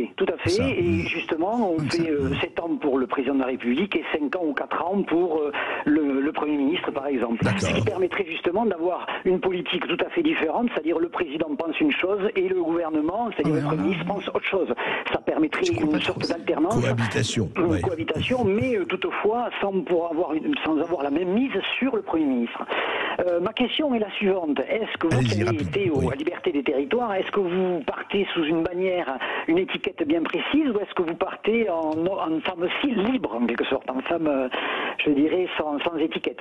Alors justement, vous présentez aux élections? Non, je ne me représente pas. Je ne me représente pas pour, j'allais dire, les raisons qu'on vient de donner. Ouais. Je pense que tout ça a été artificiel, totalement artificiel, et donc je ne veux pas cautionner ça. Ça, c'est la première chose. La deuxième chose, c'est que je pense que on va être dans l'impuissance. Moi, je ne veux pas me retrouver dans de la conflictualité systématique, gérant cette forme d'impuissance. Je préfère, et on n'en a pas parlé, je pense qu'il faut inventer des nouveaux chemins et travailler justement sur les causes profondes d'un certain nombre de choses en amont. Et donc, moi, je veux retrouver et de la créativité et un espace pour tracer des chemins un peu différents, pas me retrouver avalé par la matrice dans la conflictualité. Et voilà, donc je ne me représente pas. Frédéric Dumas, en tout cas, on vous suivra et on vous réinvitera bien sûr sur les chemins et sur ce qu'il faut faire, parce que Dieu sait s'il y a des choses à faire. Travail d'Hercule. Et je rappelle le titre de votre livre, Ce que l'on ne veut pas que je vous dise, en sous-titre Récit au cœur du pouvoir. C'est en librairie aux éditions Massot. Et puis l'impuissance, il arrive parfois à Brigitte Lahaie d'en parler, mais cette fois c'est le désir. Sud Radio Berkov dans tous ses états. Le face-à-face. Le face-à-face avec Charles Gave qui nous a rejoint en studio, président de l'Institut des libertés, économiste, et on va parler de ce sujet. Est-ce qu'on va se trouver vers un effondrement monétaire de l'Europe parce qu'il se passe des choses sur les marchés internationaux? Bonjour Charles Gave. Bonjour. Alors Charles Gave, d'abord très rapidement, votre ressenti de ce qui s'est passé hier soir au second tour de l'élection législative. Vous savez, moi j'ai toujours été affolé par la Constitution de la Ve République qui donnait un pouvoir exorbitant à l'exécutif au détriment des deux autres. Et sous Macron, ça avait pris une dérive complètement insensée. Je suis très content que le pouvoir législatif retrouve une partie de son pouvoir et qu'à nouveau il puisse s'opposer. Il y a un petit effort du côté du pouvoir judiciaire et on se retrouverait peut-être dans un pays normal. Dans une démocratie. Oui. Figurez-vous. Incroyable. Mais c'est quoi? C'est la belle au bois dormant qui se réveille c'est encore une fois, si vous voulez, c'est le peuple dans sa grande sagesse. C'est toujours pareil. Moi, tous les gens me disent il faut pas laisser voter le peuple parce qu'il voterait n'importe quoi. Mais je remarque que ce sont les éduqués qui font n'importe quoi et le peuple qui, en général, vote avec sagesse. Et qui corrige le tir quand il faut le corriger. Le tir. Là, on l'a très bien vu. Il a corrigé le tir. Il a dit bon, On voulait pas de marine, bon très bien, on voulait pas de marine, donc on a mis celui-là, mais celui-là on va pas le laisser faire quand même. Oui, très intéressant. Alors, parlons maintenant quand même de ce qui se passe, et c'est au moins aussi important et passionnant dans le monde, depuis, ça va faire maintenant très exactement 4 mois ou presque, que l'invasion de l'Ukraine par la Russie a commencé. Et où en est-on, et surtout où en est-on avec les grandes manœuvres entre la Russie, la Chine, l'Inde, les États-Unis, la dédollarisation du monde dont on parle, le regroupement avec le rouble, la roupie ou le yuan. Qu'est-ce qui se passe, Charles Gave? Vous avez combien d'heures là? Parce qu'il va falloir... Autant de temps que vous voulez, non. On va avoir une bonne heure au moins. On va avoir une bonne heure. Bah, écoutez, je vais essayer de commencer alors avec quelque chose d'assez simple pour essayer d'expliquer ce qui se passe. Bon, vous savez que l'économie, ça n'est que de l'énergie transformée. Bon, vous prenez de l'énergie, vous rajoutez un peu de travail, et puis vous en sortez des produits, et vous essayez de gagner de l'argent avec ça, quoi. Donc l'économie, il ne peut pas y avoir d'économie sans énergie. Quand vous parlez de l'énergie, c'est au sens physique du terme. Au sens physique du terme. Ça peut être n'importe quoi, mais... oui. Les produits, l'énergie, toutes les énergies. Toutes les énergies, ça peut être... Mais enfin, au départ, c'est du charbon, du gaz, vous en faites de l'électricité, mais tout ça, c'est la même chose. Et l'énergie a un cycle un petit truc très curieux, c'est-à-dire que le cycle économique que vous connaissez, c'est 3 ou 4 ans d'expansion, 1 an de récession, 3 ou 4 ans d'expansion. L'énergie, c'est plutôt un cycle à 25-30 ans. Oui, long terme. Long terme, c'est-à-dire que vous faites des dépenses de recherche et de développement importantes, vous faites des trous, vous bâtissez des centrales nucléaires, et d'habitude, vous en faites trop. Donc pendant... C'est normal d'ailleurs. Oui. Donc pendant 10, 15, 20 ans, l'énergie est bon marché. Et transformer une énergie bon marché en produit rentable, c'est facile. Ce que je veux dire, c'est... Parce que on a besoin, l'offre et la demande. L'offre et la demande, et là, comme il y a beaucoup d'offres, le prix ne monte pas, l'énergie reste basse, tout va bien. Et puis, comme personne ne gagne vraiment d'argent dans l'énergie, puisque le prix est bas, les gens cessent de faire des recherches, et au bout de 20 ans, 25 ans, il commence à y avoir une pénurie d'énergie. Et à ce moment-là, le prix de l'énergie triple, quadruple, et on est dans une crise de l'énergie comme dans les années 70. Je ne sais pas si vous vous souvenez. Bon. Absolument, oui. C'était, il y avait des queues de... La fameuse guerre, la guerre du Moyen-Orient, la guerre du Kippour, l'OPEP qui quadruple les prix. Les prix d'un seul coup. Et donc à ce moment-là, il y a un problème. Parce que il va falloir se remettre à faire de l'énergie. Mais il va falloir attendre 10 ans pour qu'elle devienne disponible. Donc on a 10 ans devant nous qui vont être difficiles. Et ça, si vous voulez, j'ai écrit des papiers là-dessus il y a 2-3 ans en disant les enfants, on va rentrer dans une période de crise énergétique, donc c'était à la portée d'une intelligence moyenne. Vous voyez ce que je veux dire? C'était pas bien difficile de le savoir. Donc j'espère que nos gouvernements étaient au courant. Bon, on peut se demander, oui. On peut se demander, bon... Alors qu'est-ce qui s'est passé aujourd'hui et qu'est-ce qui a déclenché tout ça? La Russie envahit l'Ukraine. Ouais. Bon, la Russie envahit l'Ukraine. Et à ce moment-là, l'Europe et les États-Unis, pris d'un grand coup de vertu, accablé de moraline, j'imagine, décident que c'est très mal, bon, c'est très mal, mais que du coup, on ne va plus leur acheter de pétrole. Mais ils ne savaient pas qu'on était dans une période, de toute façon, il n'y en aurait plus. Mais c'est ça. Ils n'ont pas pensé à la pénurie qui arrivait, quoi. Qui arrivait, mais qui était déjà là, qui avait commencé, les prix avaient commencé à monter. Donc, et le seul qui a fait des investissements dans toutes les énergies fossiles, ça a été la Russie. Depuis parce que c'est leur... c'est leur base. C'est leur ADN. C'est leur ADN de le faire. Et puis en plus, vous avez regardé la taille, ils doivent faire la moitié des terres immergées, je ne sais pas combien il fait, mais enfin, la Russie, c'est quand même le plus grand pays du monde. Ils font quoi, je crois, 7 fuseaux horaires. Oui, au moins, oui. C'est ce que je veux dire. Donc c'est gigantesque, ce truc. Donc on peut faire des trous partout. Puis il n'y a pas grand monde. Bon, et donc à ce moment-là, on cesse d'importer. Et on dit, on va l'acheter aux autres. Mais il n'y en a pas des autres. Oui, c'est ça. Et il n'y en a pas. Donc s'il n'y a pas d'autres, qu'est-ce qu'on va faire?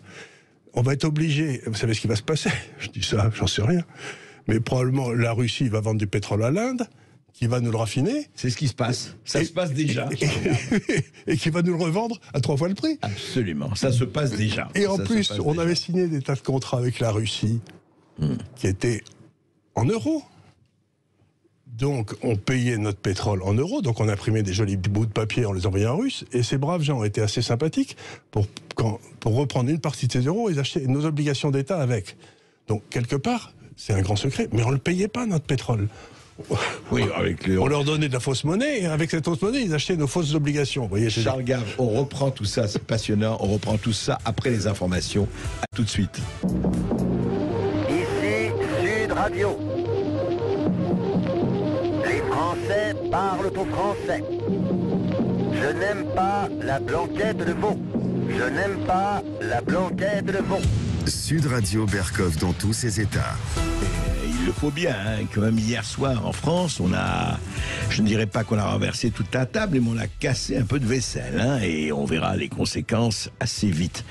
Mais Charles Gave, justement, on en parlait avec vous, dans le monde actuellement, du point de vue des énergies et du point de vue de la monnaie, il y a des tables qui se renversées, de sacrées tables. Il peut se passer pas mal de choses. Donc, je reviens à l'en été. Bon, maintenant, il va falloir acheter notre énergie, plus cher et tout ce que vous voulez. Mais l'une des conséquences de cette hausse des prix énergétiques, c'est quand même que l'inflation part à la hausse. Ouais. Les indices des prix détail. Je crois que l'inflation, je ne suis pas sûr de mon chiffre, mais je crois que l'inflation médiane pour les pays européens qui sont dans l'euro, c'est 8%. Donc on est à peu près, ça commence à... Aux États-Unis, c'est combien? À 8% aussi. 8% aussi. Mais je crois qu'il y a un pays là, un Pays-Bas qui doit être à 22 aujourd'hui. Donc ça commence à faire mal. Ouais. Donc à partir du moment où vous avez ça, ça veut dire que la politique monétaire qui a été faite dans le passé a été trop laxiste. Je veux dire, vous savez, comme disait Rueff, l'inflation, c'est de subventionner des dépenses qui ne rapportent rien avec de l'argent qui n'existe pas. Alors, en quoi on était trop laxiste? La base, si vous voulez, par exemple, on a payé les gens on a payé les gens à ne rien foutre pendant le Covid, pendant 1 an. Et on n'a pas tiré... Ce qu'on a fait à ce moment-là, c'est qu'on a émis du papier obligataire qui a été acheté, planche qui a été achetée par la Banque centrale, c'est-à-dire que c'était de la planche à billets déchaînée, quoi. Donc on a imprimé de l'argent comme des fous. Donc maintenant, la valeur de la monnaie baisse. Les gens ne comprennent pas, mais l'inflation, ça n'est pas la hausse des prix, c'est la baisse de la valeur de la monnaie. Parce qu'on en a trop fait. Il faut qu'ils se mettent ça dans la tête, c'est qu'en fait, c'est une volonté des gouvernements de faire baisser la valeur de la monnaie, parce que sans ça, les gouvernements ne pourront pas rembourser leurs dettes. Ouais, c'est ça. Donc c'est pas du tout une hausse des prix, c'est le billet que vous avez dans votre poche qui perd de la valeur au fur et à mesure. Sauf, pardon Charles Gave, toujours en... Bien sûr. C'est que pour les gens, il y a quand même une hausse des prix. Quand ils vont dans leur magasin, quand ils vont acheter, tous parlent aujourd'hui ils voient la hausse des prix, mais ils ne comprennent pas que c'est pas la hausse des prix. Par exemple, si vous mesurez en or la hausse des prix, il n'y a pas eu de hausse. Oui, je comprends. C'est simplement la valeur du billet que vous avez dans votre poche qui baisse, parce que le gouvernement s'est débrouillé pour qu'il baisse. Parce que comme ça permet de payer moins ses fonctionnaires, ça permet de rembourser la dette, c'est donc une manœuvre volontaire des gouvernements de créer un appauvrissement des gens. Quoi. Bon, faut le dire tel que c'est pas autrement. Donc, la hausse des prix commence. Et aux États-Unis, vous le savez comme moi, il y a des élections en novembre. Absolument. Et les démocrates paraissent mal partis. Et comme c'est les démocrates qui ont été en grande partie responsables de la hausse inflationniste qui a lieu aux États-Unis en ce moment, il va falloir monter les taux d'intérêt. Parce que vous ne pouvez pas lutter contre l'inflation si vous ne montez pas les taux d'intérêt. C'est-à-dire qu'il faut que vous donniez une raison aux gens de garder leur monnaie en cash sans le dépenser. Aujourd'hui, les taux d'intérêt, par exemple en Allemagne, réels, c'est-à-dire déduction faite de l'inflation, sont à -8. Donc ce que vous avez intérêt à faire, c'est... Ah oui. Même à acheter... acheter n'importe quoi le plus vite possible. Ouais. Vous essayez de faire le plus vite possible. Bon. Donc les taux d'intérêt vont monter. Mais à ce moment-là, si les taux d'intérêt se mettent à monter sur le dollar... On ne peut pas rester avec des taux d'intérêt à 0 sur l'euro, parce qu'on ne peut pas dire que la situation sur l'euro chutera encore. D'autant plus que l'euro, à cause de la hausse des prix du pétrole, se met à avoir une balance commerciale déficitaire. Ce qui était, autrefois, on achetait l'euro parce que c'était l'Allemagne qui faisait des voitures et tout, mais aujourd'hui, d'abord, personne n'en veut plus des voitures allemandes, elles sont à moteur, ils ne sont pas bons pour les voitures électriques, enfin bref, vous n'avez pas de raison de rester en Europe. Bon, donc il faut monter les taux d'intérêt en Europe. Mais c'est là où vous avez un léger problème. C'est qu'un pays comme l'Italie, la France, l'Espagne, des pays comme ça, si vous montez les taux d'intérêt, ils ont une telle dette à cause de toutes les bêtises monétaires qu'ils ont fait depuis 10 ans, et budgétaires, qu'à ce moment-là, toute augmentation de la richesse créée servira à payer la dette. Vous voulez dire que l'Italie, parce que vous avez parlé de cela, Charles Gave, vous dites que l'Italie peut s'effondrer économiquement? Elle ne peut pas s'effondrer économiquement, c'est assez simple. Prenez l'exemple de la France, par exemple. Au niveau de dette où on est aujourd'hui, si les taux d'intérêt étaient sur l'ensemble... On est 120% du PIB. 120% du PIB. S'ils étaient à 8%, ça veut dire que dans 7 ans, ils restaient à 8%. Toutes les recettes fiscales iraient au service de la dette. Il n'y aurait plus rien pour la santé, pour la défense, pour l'éducation, pour la police, il n'y aurait plus rien. Tout irait là. Donc, vous vous dites... Un problème. Il y a un problème. Il va falloir couper. Mais ce qui est embêtant, c'est que l'Italie coupe depuis 20 ans. Ça fait déjà eu 3 ou 4 récessions. Donc, à un moment ou à un autre, les Italiens vont se dire, mais à quoi nous sert l'euro? Parce que la solution pour l'Italie, c'est comme leur dette est en euros. Ouais. 160%, je crois. 160%, oui. Du PIB, oui. Ben, si leur dette est en euros, ils vont dire, vous savez quoi, à partir de demain matin, la dette est en lire. Et voilà, la lire se pète la gueule de 50%. Les entreprises italiennes se mettent à vendre comme des folles parce qu'elles sont très compétitives. La croissance repart à 4 ou à 5. Et tout va bien en Italie. Ah oui, on quitte l'euro et c'est bon pour nous, quoi. C'est bon pour nous, mais à ce moment-là, nous, on n'est pas bien. Mais s'ils quittent l'euro, d'après les traités qui ont été signés, ça veut dire qu'ils quittent l'Europe. Ils sortent de l'Europe comme les Anglais. Et à ce moment-là, ça risque d'être... vous risquez d'avoir la Hongrie qui sera pas loin. Enfin, je veux dire, il y a toute une série de gars qui se commencent à se demander exactement qu'est-ce qu'ils font dans ce truc. Donc, ce qui nous attend maintenant... Depuis, j'avais écrit un livre qui s'appelait « Des lions menés par des ânes » dans lequel j'expliquais que l'euro allait détruire l'Europe. C'était en 2002-2003. En 2012, l'euro aurait dû sauter. Pourquoi en 2012 ? Parce qu'il y a les grandes crises grecques, Italie, etc. Et il y a M. Draghi, qui était à l'époque le gouverneur de la Banque centrale, qui a dit « Je ferai tout ce qui est nécessaire pour que l'euro survive ». Tout ce qui était nécessaire, ça voulait dire quoi ? Ça veut dire amener les taux d'intérêt à 0, pour que l'Italie n'ait pas à payer le coût de sa dette. Mais ça ruinait, en attendant, tous les rentiers allemands, tous les fonds de retraite allemands, etc. Maintenant, ils sont ruinés, c'est fait. Mais maintenant, si les taux d'intérêt se mettent à monter, on est ramené au problème précédent, celui qui avait essayé de traiter Draghi. Mais on est ramené en 2012. On est ramené en 2012, mais on ne peut plus baisser les taux, puisqu'il y a de l'inflation. À l'époque, il n'y en avait pas. Ouais.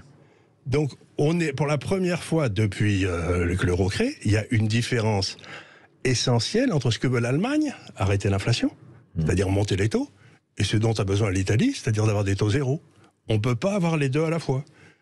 Il y en a un des deux qui va gagner. Donc il y a une crise majeure qui se prépare entre ceux qui veulent maintenir la valeur de la monnaie et ceux qui veulent l'amener à zéro, et parce que sinon l'Italie saute. Et là, vous avez des intérêts vraiment divergents. Mais pour la première fois, il y a des intérêts divergents. Chaque fois qu'on a eu une crise depuis 20 ans, ce qu'on faisait, c'est que on baissait les taux. Et comme ça permettait à l'Italie de survivre. Et succinctement, Charles Gave, quand même, c'est intéressant, comme par hasard, ce n'est pas le sujet, mais enfin, que l'Allemagne relance le charbon, les centrales à charbon partout. Évidemment, puisqu'ils n'ont pas d'énergie.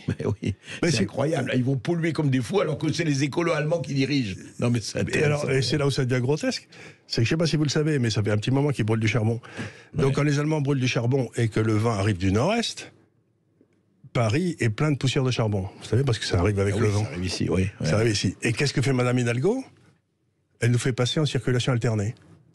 Alors que c'est parce que ces corneaux brûlent du charbon dans la rue à 1000 km d'ici. Mais ils nous prennent vraiment pour des imbéciles, quoi. Donc on a un monde... C'est un point sur lequel dont je voudrais parler une seconde, c'est que toute ma vie, j'ai travaillé... J'ai essayé de suivre les conseils de gens comme Raymond Aron, etc., qui raisonnaient de façon logique. Et qui essayaient de raisonner. Et aujourd'hui, depuis, j'ai l'impression, 5-10 ans, nos sociétés sont passées d'une société logique à des sociétés magiques. C'est-à-dire, les gens disent, ce que vous faites est mal, ou je n'aime pas ce que vous faites. Et donc on a une espèce on le fait pas. Même si c'est rationnel, on le fait pas. Même si on le fait pas. Et donc, par exemple, ils ont coupé toutes les importations de pétrole, mais ça va foutre l'Europe dans une récession inimaginable. Oui, l'embargo, vous voulez, sur le pétrole russe, quoi. Oui. Et ça va. Et c'est les pauvres gens qui vont en prendre, mais plein la tête pour pas un rond. Parce que j'imagine que l'avion présidentiel, il continuera à voler. Mais par contre, le gars, il pourra plus prendre sa voiture pour aller voir sa mère qui a Alzheimer à 50 km de là, parce que c'est trop cher. Donc, il y a une espèce de désir de dire, bon, ben, on va les dire du mal. Et bien alors, on va arrêter tout le commerce avec les Russes. Je veux bien. Mais ça a un prix énorme. Et donc, vous voyez que la Chine, le Brésil, l'Inde, ils sont en train de dire, si ça vous fait rien, les gars, nous, on va continuer à commercer avec les Russes. Donc, vous avez une espèce de séparation du monde entre le monde des woke, nous, et le monde des gens qui gouvernent leur pays à peu près convenablement pour l'intérêt de leur pays. Quoi. Et c'est intéressant parce que l'Occident s'étant pris le centre du monde, le centre rationnel du monde pendant des siècles, se dit mais nous on sait ce qu'il faut pour vous tous. Ça c'est, vous savez, le camp. C'est du colonialisme. Mondial. C'est du colonialisme. Vous savez, je vous signale que le colonialisme dans les années 1890 avec Jules Ferry, etc. Il fallait aller apprendre à ces pauvres gens comment ils devaient vivre. Hein. C'était l'universel. C'était les Lumières. C'était les Lumières. Il fallait leur apporter les Lumières. Mais nous sommes encore porteurs de lumière. C'est ça, oui. Et les autres, ils ont du mal à nous croire. Hein. On reprend ça et toujours en lumière avec Charles Gave tout de suite après ceci. Et n'hésitez pas à nous appeler au 0826 300 300. Nous vous ouvrons l'antenne bien sûr à partir de 13h30. Ici Sud Radio. Les Français parlent au français. Les carottes sont cuites. Les carottes sont cuites.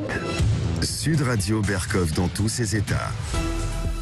Alors avec Charles Gave, effectivement, tableau géopolitique, tableau géostratégique et tableau géofinancier passionnant sur le monde. Alors, vous, ce que vous êtes en train d'esquisser, ce que vous dites en tout cas, votre opinion, c'est qu'on va vers une division du monde qui n'a plus rien à voir avec ce qu'elle était avant, mais entre, je dirais, le dollar et les pays l'euro, enfin les pays qui suivent ça, en gros l'Occident, hein, et puis tous les autres. Ben, c'est pas tellement tous les autres, c'est la Chine. Si vous voulez, c'est vraiment principalement la Chine. La Chine a compris lors de la crise 2008-2009 qu'on faisait n'importe quoi avec les monnaies, les subprimes. Et donc ils ont dit, bon, il faut qu'on mette au point un système monétaire alternatif. Donc j'ai écrit un livre qui s'appelle le Clash des empires, Clash of Empires, en anglais, que les gens peuvent le trouver sur Amazon, je pense. Et les Clash of Empires. Clash of Empires, pour expliquer qu'un empire ne se fait jamais avec la monnaie de quelqu'un d'autre. Il faut que vous puissiez payer les matières premières dans votre monnaie de façon à pouvoir les transformer de façon profitable. Je reviens à mon idée de l'énergie, l'énergie, c'est de l'économie. Et donc, ils ont installé une nouvelle banque centrale, ils ont installé un nouveau FMI, un nouvel World Bank, un marché à terme sur le pétrole en yuan à Shanghai. Donc les États-Unis savent plus qui achète et vend du pétrole puisque c'est en yuan, parce que quand c'était en dollars, ils avaient l'information. Et en plus, si vous avez trop de yuan, parce que vous avez vendu trop de pétrole à la Chine, mais la Chine est prête à vous payer une partie de ce pétrole en or. C'est-à-dire qu'ils sont en train de... Ils ont accumulé de l'or aussi. Ils ont accumulé de l'or comme des malades. Les fonderies en Suisse travaillent pour la Chine depuis 5 ans à temps complet. Quoi. Ils achètent l'or dans le monde entier, ils le font fondre, ils le renvoient, ils l'envoient là-bas. Bon. Donc vous vous retrouvez dans un monde aujourd'hui où la Chine est en train d'essayer de mettre au point un système monétaire alternatif. Et donc vous aurez d'un côté un système de fiat monnaie, c'est-à-dire de monnaie fondée sur la bonne volonté des États. Or, on sait que nos États ne peuvent pas payer leurs dettes. Et de l'autre côté, une monnaie qui sera fondée sur quelque chose de beaucoup plus sûr que, par exemple, un adossement à l'or. Et donc ça veut dire qu'on va vers la scission du monde en deux. Et si on va vers la scission du monde en deux, il ne peut pas y avoir de transactions financières libres entre ces deux parties. C'est-à-dire qu'on va vers des contrôles d'échange, on va vers des contrôles des prix, on va vers des contrôles des capitaux, on va vers des contrôles des gens, etc. Il y aura d'un côté le monde chinois et de l'autre côté notre monde. Et si j'ai bien compris, les Russes seraient partie du monde chinois, là. Ah ben maintenant complètement. Et en plus, la Chine a, de façon officielle, dit la semaine dernière par Xi que les Russes étaient leurs alliés et que, bon, il fallait pas... Parce que toute cette histoire ukrainienne, bon, je veux pas revenir dessus, mais c'était quand même très facile à arrêter. Il aurait suffi que le président ukrainien annonce Urbi et Orbi qu'en aucun cas il ne rentrerait dans l'OTAN. C'était la seule chose qu'on demandait. C'est la seule chose que demandaient les Russes. Oui, enfin, ils voulaient un peu du Donbass et de Odessa. Non, ils voulaient aussi qu'on reconnaisse la Crimée. C'est ça, oui. La Crimée, qui n'avait jamais été d'ailleurs ukrainienne. C'était Khrouchtchev. Mais enfin, je veux dire qu'on voit les désastres que ça a amené. Il aurait peut-être fallu inciter ce gars à dire, en réalité, les Américains l'ont poussé à la guerre. Donc, comme je crois que c'était... Qui disait ça? C'était Montesquieu, je crois, qui disait qu'il faut toujours condamner celui qui fait la guerre, mais il faut encore plus condamner celui qui rend la guerre inévitable. Eh oui, c'est clair. Enfin, il s'est passé... Je pense qu'il y aurait eu quelqu'un d'autre que Biden, peut-être ça serait passé autrement. Ils auraient dealé autrement. Hein. Il aurait dealé autrement, ça aurait été certain. Mais d'ailleurs, il aurait probablement calmé les Ukrainiens. Mais quand vous dites, alors, par exemple, on sait que l'Arabie Saoudite vend du pétrole à la Chine en yuan. Elle l'a proposé, mais l'Arabie Saoudite l'a proposé. L'Arabie Saoudite dit tiens, on va peut-être acheter le pétrole en yuan. Et puis immédiatement, la diplomatie américaine s'est mise en route. Le président des États-Unis va faire un tour en Arabie Saoudite pour lui expliquer de quelle couleur est l'argent. Il est vert et pas rouge, etc. Donc je ne sais pas si ça a encore lieu, mais en tout cas, je sais que l'Inde achète son pétrole en roupies. L'Inde achète son pétrole en roupies. Ce qui est comme la contrainte pétrolière sur le commerce international indien était énorme parce qu'ils sont de gros importateurs. Bien sûr. Eh bien, payer dans votre monnaie, c'est... Et il revend à l'Europe avec commission. J'espère avec profit, j'espère avec profit. Donc, on a... Ce que j'essaie de dire aux gens, c'est que l'ordre américain, qui a commencé en 1945, est en train de s'écrouler partout.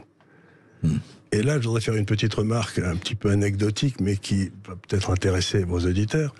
C'est que vous vous endormez en 1788, vous vous réveillez en 1820, vous comprenez rien. Le monde a changé au-delà de tout ce qui est possible. C'est clair, oui. Vous vous endormez en 1889, vous vous réveillez en 1920, vous comprenez rien.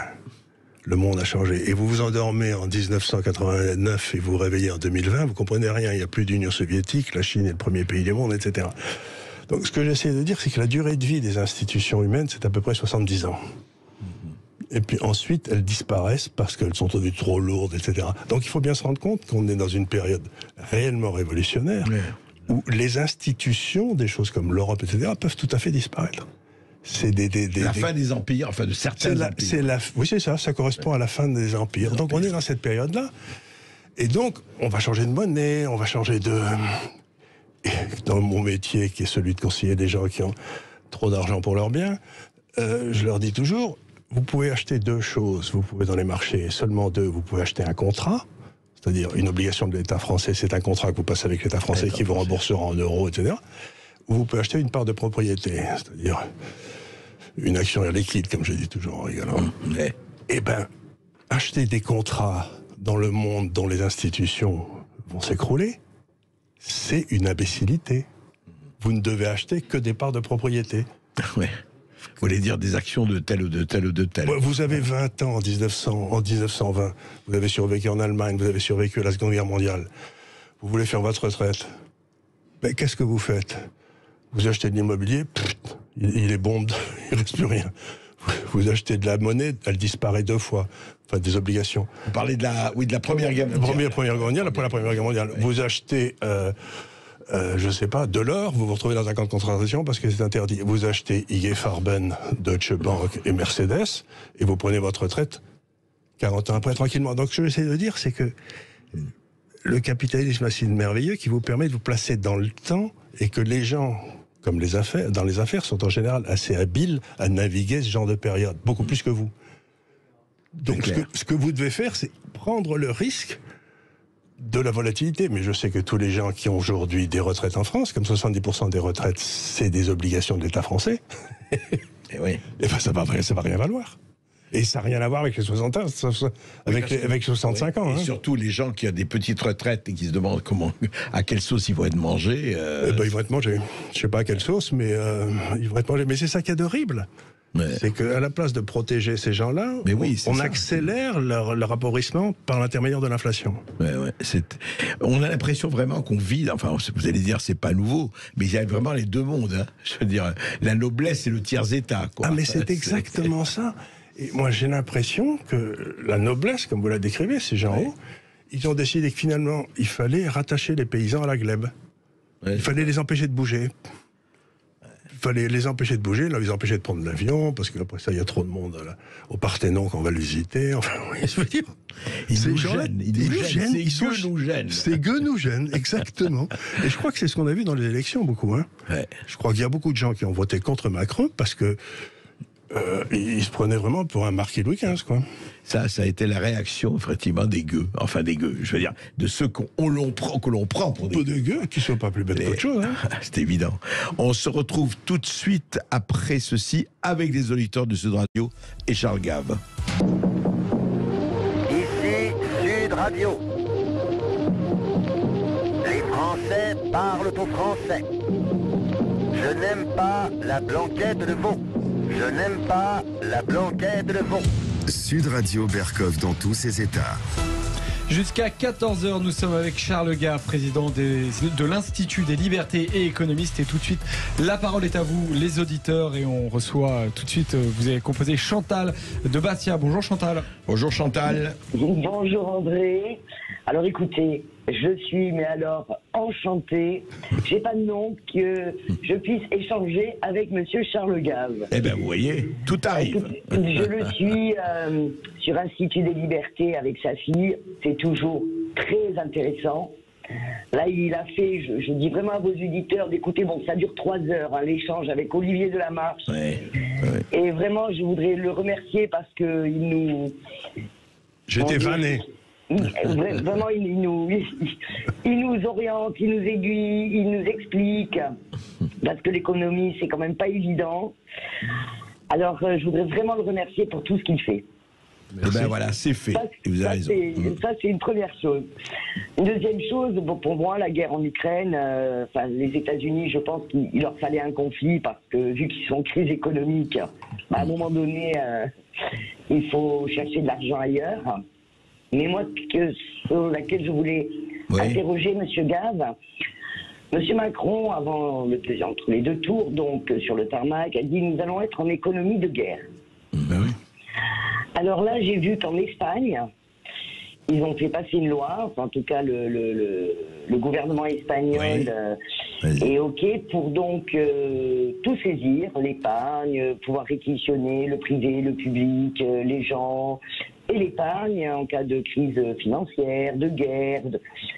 Et donc, cette petite phrase de Macron, de dire qu'on est rentré en économie de guerre, je pense qu'il nous prépare à la même chose. Donc, messieurs et mesdames les épargnants, je pense qu'il est temps de prendre la poudre d'escampette. Mais j'aurais voulu avoir... Eh bien, vous allez avoir, oui. Je vois très bien, Chantal. Alors, Charles Gave, il fait ce que... écoutez, pour prendre la poudre d'escampette, tout ça va jouer comme ça. La base de notre civilisation, enfin de nos systèmes politiques en particulier, depuis Locke à la fin du XVIIe, qui était un philosophe anglais, c'était l'une des bases importantes, c'était le droit de propriété. Parce qu'à partir du moment où vous avez une propriété, que vous êtes riche, vous avez ce que les Américains appellent avec énormément d'élégance le fuck you money, c'est-à-dire que si quelqu'un vous embête, vous lui dites j'en ai rien à foutre de ce que tu fais, moi je me retire dans mes terres et puis je suis tranquille.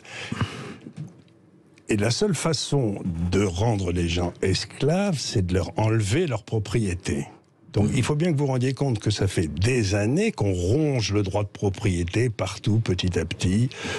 Je conseille un certain nombre de grandes institutions financières en France. Je leur disais d'acheter des obligations chinoises il y a 4-5 ans. Elles sont montées alors que toutes les obligations ont baissé. Et ils m'ont dit, je n'ai pas le droit. C'est-à-dire que le gouvernement s'est arrogé le droit de dire ce que les sociétés d'épargne doivent faire avec leur argent. Il s'agit d'un vol de la propriété de ces gens-là, et on va les mettre... Et donc, les types vont se retrouver obligés d'acheter des obligations françaises qui vaudront rien, etc. Donc, le vrai problème que l'on a aujourd'hui, c'est que ce côté sacro-saint qui est dans la Constitution française, et dans le préambule, qui est le droit de propriété sur lequel il ne peut pas y avoir de liberté individuelle s'il n'y a pas de propriété individuelle. Mais on est en train de l'attaquer. Et la meilleure façon de l'attaquer, c'est une guerre. Parce qu'à ce moment-là, vous dites, vous êtes un salaud parce que vous ne voulez pas défendre le pays. Et ce que dit Chantal par rapport à la phrase d'Emmanuel Macron sur l'économie de guerre et ce qui se passe en Espagne, c'est exactement ça. C'est-à-dire qu'ils vont nous coller dans une guerre pour pouvoir mieux nous piller. C'est ce qui me fait peur. C'est que je sens chez eux... D'abord, ils n'ont aucune culture historique. Ils n'ont aucune culture philosophique. Ils n'ont aucune culture scientifique. Vous parlez des princes qui nous gouvernent. Des princes qui nous gouvernent. Et autrefois... Qu'on le veuille ou non, si vous voulez, quand De Gaulle était là, les gars qui étaient dans les postes techniques, c'était des corps des mines. Donc ils savaient faire une règle de 3, quoi. Maintenant, c'est des inspecteurs des finances et des gars qui ont fait Sciences Po, et ils savent pas faire une règle de 3. Donc ce que j'essaye de dire, c'est que nous avons une élite aujourd'hui qui est d'une pauvreté intellectuelle. Ouais, terrible. J'ai appelé ça l'ineptocratie. On est en pleine ineptocratie. Alors justement, on va avoir des auditeurs. Je pense qu'il y a des auditeurs qui nous attendent. Joseph. Oui, alors le prochain auditeur du coup qui va nous appeler, on vous le rappelle bien évidemment, vous pouvez bien évidemment nous appeler au 0826 300 300 et c'est Pierre qui nous appelle. Bonjour Pierre. Pierre, bonjour. On vous écoute. Bonjour André, bonjour Charles. Charles Gave, bravo pour ce que vous faites, hein, je vous suis depuis longtemps. Et vous n'êtes pas le seul. Allez-y Pierre. Alors, avant de démarrer, vous ferez mes amitiés à votre fille que je suis également. J'aime beaucoup l'Institut des Libertés, et puis une caresse au DAF. Très bien. Le DAF, c'est le clébard. Hein. Il est sympathique comme tout. Je suis un ancien maître chien, moi je connais tout ça. Alors Pierre, sincèrement, ça fait peur parce que le matin, c'est dur de se lever, d'avoir encore la motivation. Heureusement que la valeur travail m'anime. Mais en fait, on sait ce qui se passe, on sait ce qui va arriver quand on vous écoute. Et franchement, votre seul défaut, c'est de ne pas être allemand pour prendre l'économie française en main. Il n'en veut pas, il n'en veut pas. Ouais, je sais bien. C'est difficile de naviguer avec un paquebot qui est déjà coulé. En fait, moi, la question... C'est vrai, ça. La question, Monsieur Gave, c'est de se dire, on sait où ça va, on sait que ça va s'écrouler. Et en fait, ma question, moi, je pense qu'il faut que ça soit rapide. Plus ça va être long, plus le peuple français, les classes moyennes et tout le monde va souffrir. Je voudrais savoir ce que vous en pensez. Moi, j'espère que ce sera très très court. Ben, vous savez, c'est ce que disent les Allemands qui ont l'habitude, qui ont le sens de l'humour, comme chacun sait. Ils ont une phrase que j'aime beaucoup. Ils disent, il vaut mieux une fin horrible qu'une horreur sans fin. Sans fin, oui. Eh ben, je crois donc, je suis d'accord. Mais en l'occurrence, à votre avis, là, personne ne peut prévoir l'avenir. Si on pouvait prévoir l'avenir, le socialisme marcherait, on sait tous qu'il ne marche pas. Mais ce que je vais essayer de vous dire, c'est ça, on rentre dans une période qui va être très difficile. Et Oscar Wilde, quand il a été interrogé dans son procès comment il avait fait faillite, il a dit très lentement au début et très vite à la fin. Et c'est ce que j'espère, c'est-à-dire cette espèce de lente dégradation, ce lent étouffement dont on souffre tous. La seule chose qu'on doit faire, c'est de se débarrasser de cette classe. Cette classe... dirigeante, vous voulez dire, enfin, il faut changer de dirigeant. Quoi. Il faut changer d'élite. Il faut une élite, mais il faut changer d'élite. Celle-là n'est pas une élite, c'est devenu une noblesse à la place d'être une élite. Donc, j'espère que ça va se passer vite. Mais je ne sais pas, parce que personne ne peut le savoir. Mais par contre, il faut en tout cas... et ce que je dis aux gens, c'est qu'il faut peut-être essayer de tisser plus de liens locaux autour de soi, de façon à ce qu'on puisse revenir au localisme. Revenir au localisme, pour qu'on puisse s'aider les uns les autres vite. C'est-à-dire que moi, quand j'étais jeune, j'avais une famille suisse dont j'étais assez proche, qui était une de ces grandes familles suisses historiques, bourgeois de Bâle depuis le XIIe siècle, etc. Et je me suis rendu compte d'un truc très curieux en Suisse, c'est qu'autour de ces grandes familles, il y avait toute une série de ce que les Romains appelaient la gens, c'est-à-dire des gens qui, dans le fond, ne dépendaient pas de la famille, mais quand ils avaient un problème, se tournaient vers ce chef naturellement, qui était le chef de la gens, et donc essayer de recréer une espèce de communauté, entrer quelque part, région, famille, et famille aussi. Donc, je n'ai pas de réponse à votre question, mais je sais qu'en tout cas, les solidarités proches doivent revenir. Comme les solidarités étatiques vont risquer de se péter, ben, il faut retourner aux solidarités proches. Toujours penser globalement, agir localement, comme disait René Dubos. Mais voilà, c'est tout à fait vrai. Joseph. Merci beaucoup Pierre qui nous appelait de l'Ain. On vous rappelle, vous pouvez continuer à nous appeler au 0826 300 300, comme l'a fait César qui nous appelle de Bayonne. Bonjour César. Bonjour César. Bonjour à tous. Alors bonjour Emmanuel, bonjour André Berkoff et bonjour Charles Gave et tous les autres. Et je vous en veux pas d'être de Bayonne, hein. Puisque moi je suis Biarritz, vous savez. Il est de Biarritz, Non, Biarritz pour le rugby, on parle de choses sérieuses. Ah oui, d'accord, parce que je vous ai jamais vu sur Biarritz, c'est pour ça. Alors, juste pour dire, André Berkoff, vraiment, votre jingle, il est super drôle. Je voulais le dire, qu'est-ce qu'on rigole avec vous, c'est vraiment super sympa. Et merci d'apporter autant de rire, voilà, c'est juste pour dire ça. Merci. Merci à vous. Parce que le rire, c'est très bon pour l'esprit, donc voilà. Ah, très, très, indispensable. Et alors, juste pour dire, je suis très content donc, de parler à Charles Gave. Moi, je voudrais juste lui dire un petit conseil. Il en fait ce qu'il veut, mais c'est juste pour lui dire, parce que moi, j'aime beaucoup ce qu'il fait. Donc, monsieur Charles Gave, j'aimerais juste vous dire, vous, des gens comme vous, comme Philippe Murer, comme Olivier Delamarche et des gens comme ça, moi, vous savez, j'ai pas eu mon bac, mais avec le temps, je me suis intéressé à l'économie. Et j'aimerais que vous en faites ce que vous voulez, mais je pense que vous pouvez le faire. J'aimerais que vous donniez des cours aux gens pour éduquer les esprits, pour qu'ils puissent mieux réfléchir, parce que vous êtes quelqu'un de brillant. Et ce serait formidable que vous fassiez des cours gratuits dans lesquels les gens puissent mieux comprendre qu'est-ce que c'est que la monnaie, quels sont les avantages de ceci et cela, avec vos avis. Voilà, je voulais juste vous dire ça avant de poser ma question. Mais je pense que vous seriez utile. J'aimerais tellement. J'essaye de faire ça un petit peu avec ma fille. C'est presque des cours. J'ai vu, mais je voulais vous le dire. Voilà. Merci beaucoup. César, posez votre question parce que nous avons beaucoup d'éditeurs. Alors c'est pour ça. Pas de souci. Alors ma question elle est toute simple. C'est mathématiquement, je ne comprends pas. C'est par rapport à la dette. Je ne comprends pas comment des pays qui payent des impôts. Comment est-il possible que des pays qui payent des impôts, donc qui donnent des sous de leur poche pour des réserves monétaires, se retrouvent avec des pays endettés. Moi, c'est ça que je comprends pas. Une entreprise qui fait des réserves, elle n'est pas endettée. Une personne qui fait des réserves pour elle-même, elle n'est pas endettée. Mais des gens qui payent des impôts pour un pays avec des réserves monétaires, on se retrouve endetté. Donc, où va l'argent, comme vous dites, Charles Gave, souvent? Où va l'argent? Je ne comprends pas. Et j'aimerais que vous me répondiez à cette question. Voilà. Alors, Charles Gave. Alors, c'est une question un petit peu technique, mais vous pouvez payer des impôts dans un pays et ce pays avoir ce qu'on appelle un déficit extérieur. C'est-à-dire qu'il achète à l'extérieur plus qu'il ne vend à l'extérieur. Et donc, automatiquement, ce déficit extérieur va être financé par des rentrées de capitaux. Les étrangers vont mettre de l'argent chez nous. Ils vont acheter de l'immobilier à Paris. Et comme ça ira très bien. Et donc, on peut se retrouver endetté alors même qu'on a une économie qui prospère. Mais là, je voudrais rajouter quelque chose sur ce que j'ai dit tout à l'heure. C'est que l'avantage énorme que nous avions en France, en Angleterre, aux États-Unis, etc., c'est que nous avions la sécurité juridique.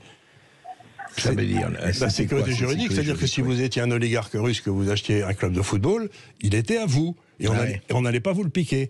Et donc là, ils ont dit aux oligarques russes, ben c'est à nous, fini. Vous vous comportez mal, donc allez vous faire voir. Donc allez vous faire voir. C'est-à-dire que le seul avantage qu'avait l'Occident vis-à-vis du reste du monde, c'est que quand vous achetiez un appartement à Paris, il était à vous. Tandis que maintenant, on vous le pique. C'est-à-dire, le gars va se dire, je ne vais plus acheter. C'est-à-dire qu'on ne pourra plus avoir de déficit extérieur. La confiance casse et donc terminé. Vous achèteriez un appartement si vous étiez oligarque russe qu'à Paris ? C'est clair. Ben non. Et donc, vous allez mettre votre argent où? Vous voulez dire qu'avant, même s'il y avait guerre, même s'il y avait conflit, c'était à vous. C'était à vous. C'était à vous. Et il y avait ce qu'on appelait en droit anglais le due process, c'est-à-dire pour vous le piquer, il fallait 10 ans de procès quand on a. Et bien maintenant, c'est fini. C'est-à-dire qu'on va être obligé maintenant. Ce qu'on faisait, c'est qu'on leur vendait nos actifs, notre immobilier, hors de prix, et on achetait leurs produits sous-cotés, vous voyez.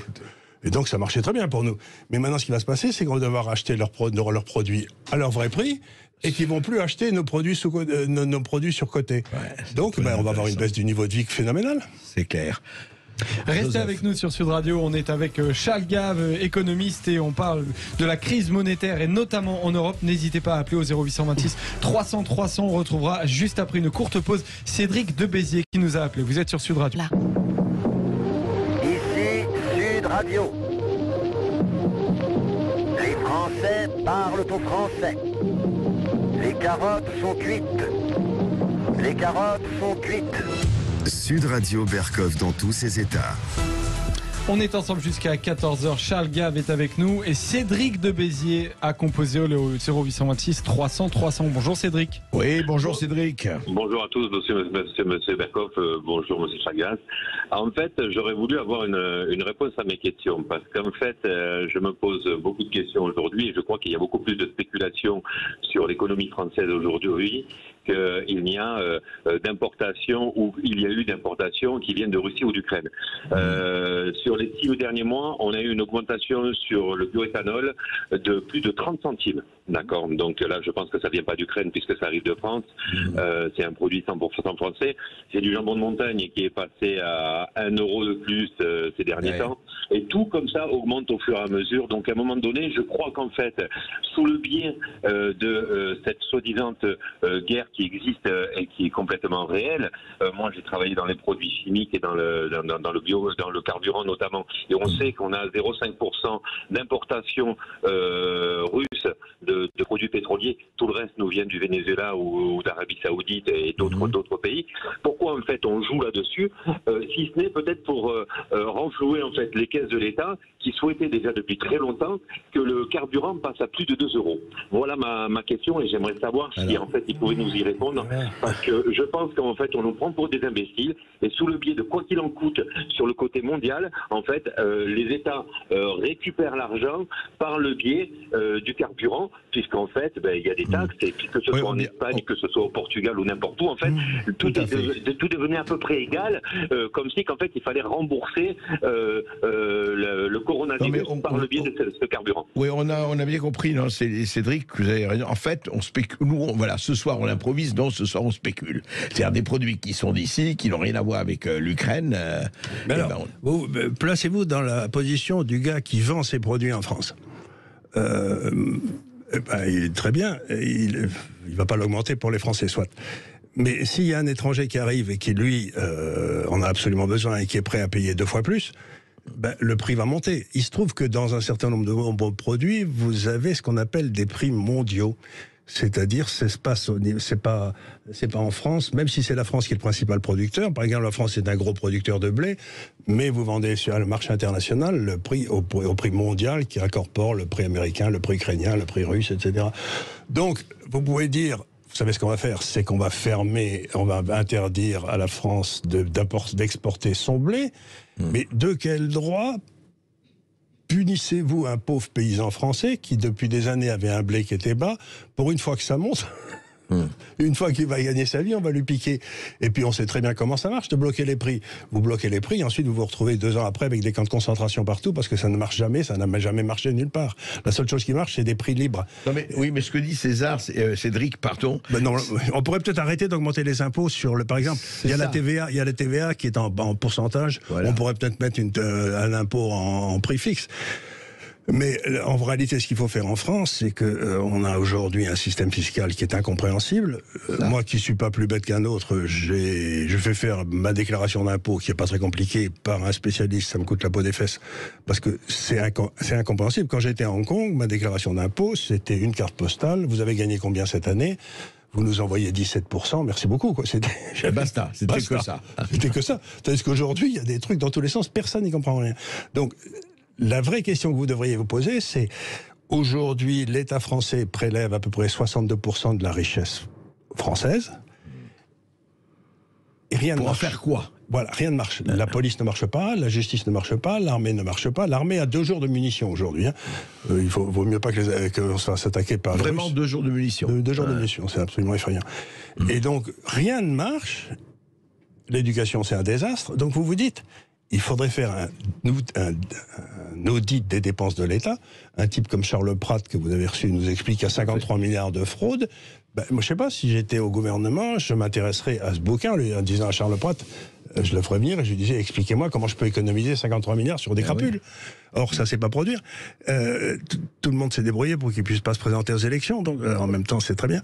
Le pauvre garçon. Mais ce que je veux dire par là, c'est que le problème, ce n'est pas les impôts.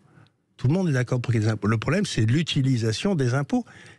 Que fait-on de notre argent ? Que fait-on dans la base de la démocratie ? C'est le contrôle des impôts par la classe, par le Parlement. C'est dans la Déclaration des droits de l'homme. Absolument. Et donc, encore une fois, il ne faut pas regarder le symptôme, il faut regarder la cause. La cause, c'est qu'est-ce qu'ils font de notre pognon ? Bonne question. Oui, effectivement. Joseph. Et on continue à parler au 0826 300 300 avec nos auditeurs de Sud Radio. Et c'est Guy de Ponto-Combo qui nous a appelé. Bonjour Guy. Bonjour Guy. Oui. Bonjour. Bonjour à vos invités et bonjour à toute l'équipe Sud Radio. Alors j'ai bien entendu, mais j'ai pris l'émission en cours concernant l'immobilier ou autre.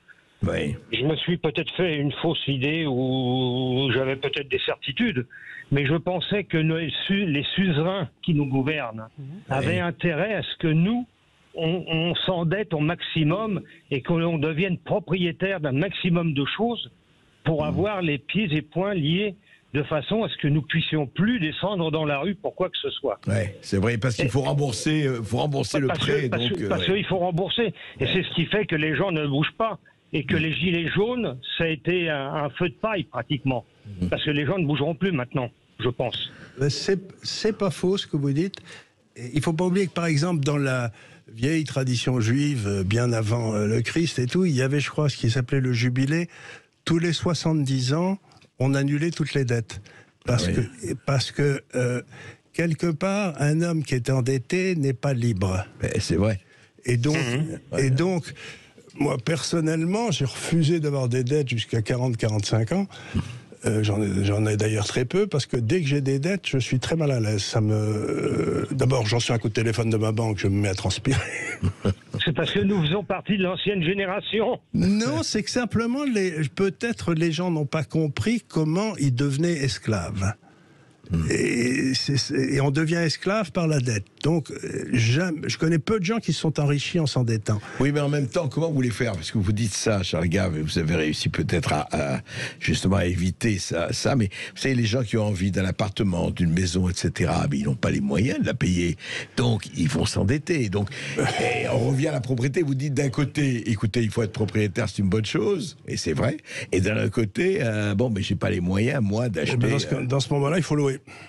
Et moi, louer, par exemple, moi, quand j'ai décidé de partir pour Londres en 81, parce que je voulais pas vivre dans un pays où il y avait des ministres communistes, avec ma femme, on avait 3 enfants, on est parti, on n'avait pas un rond, mais j'avais pas un sou de dette, j'avais rien acheté.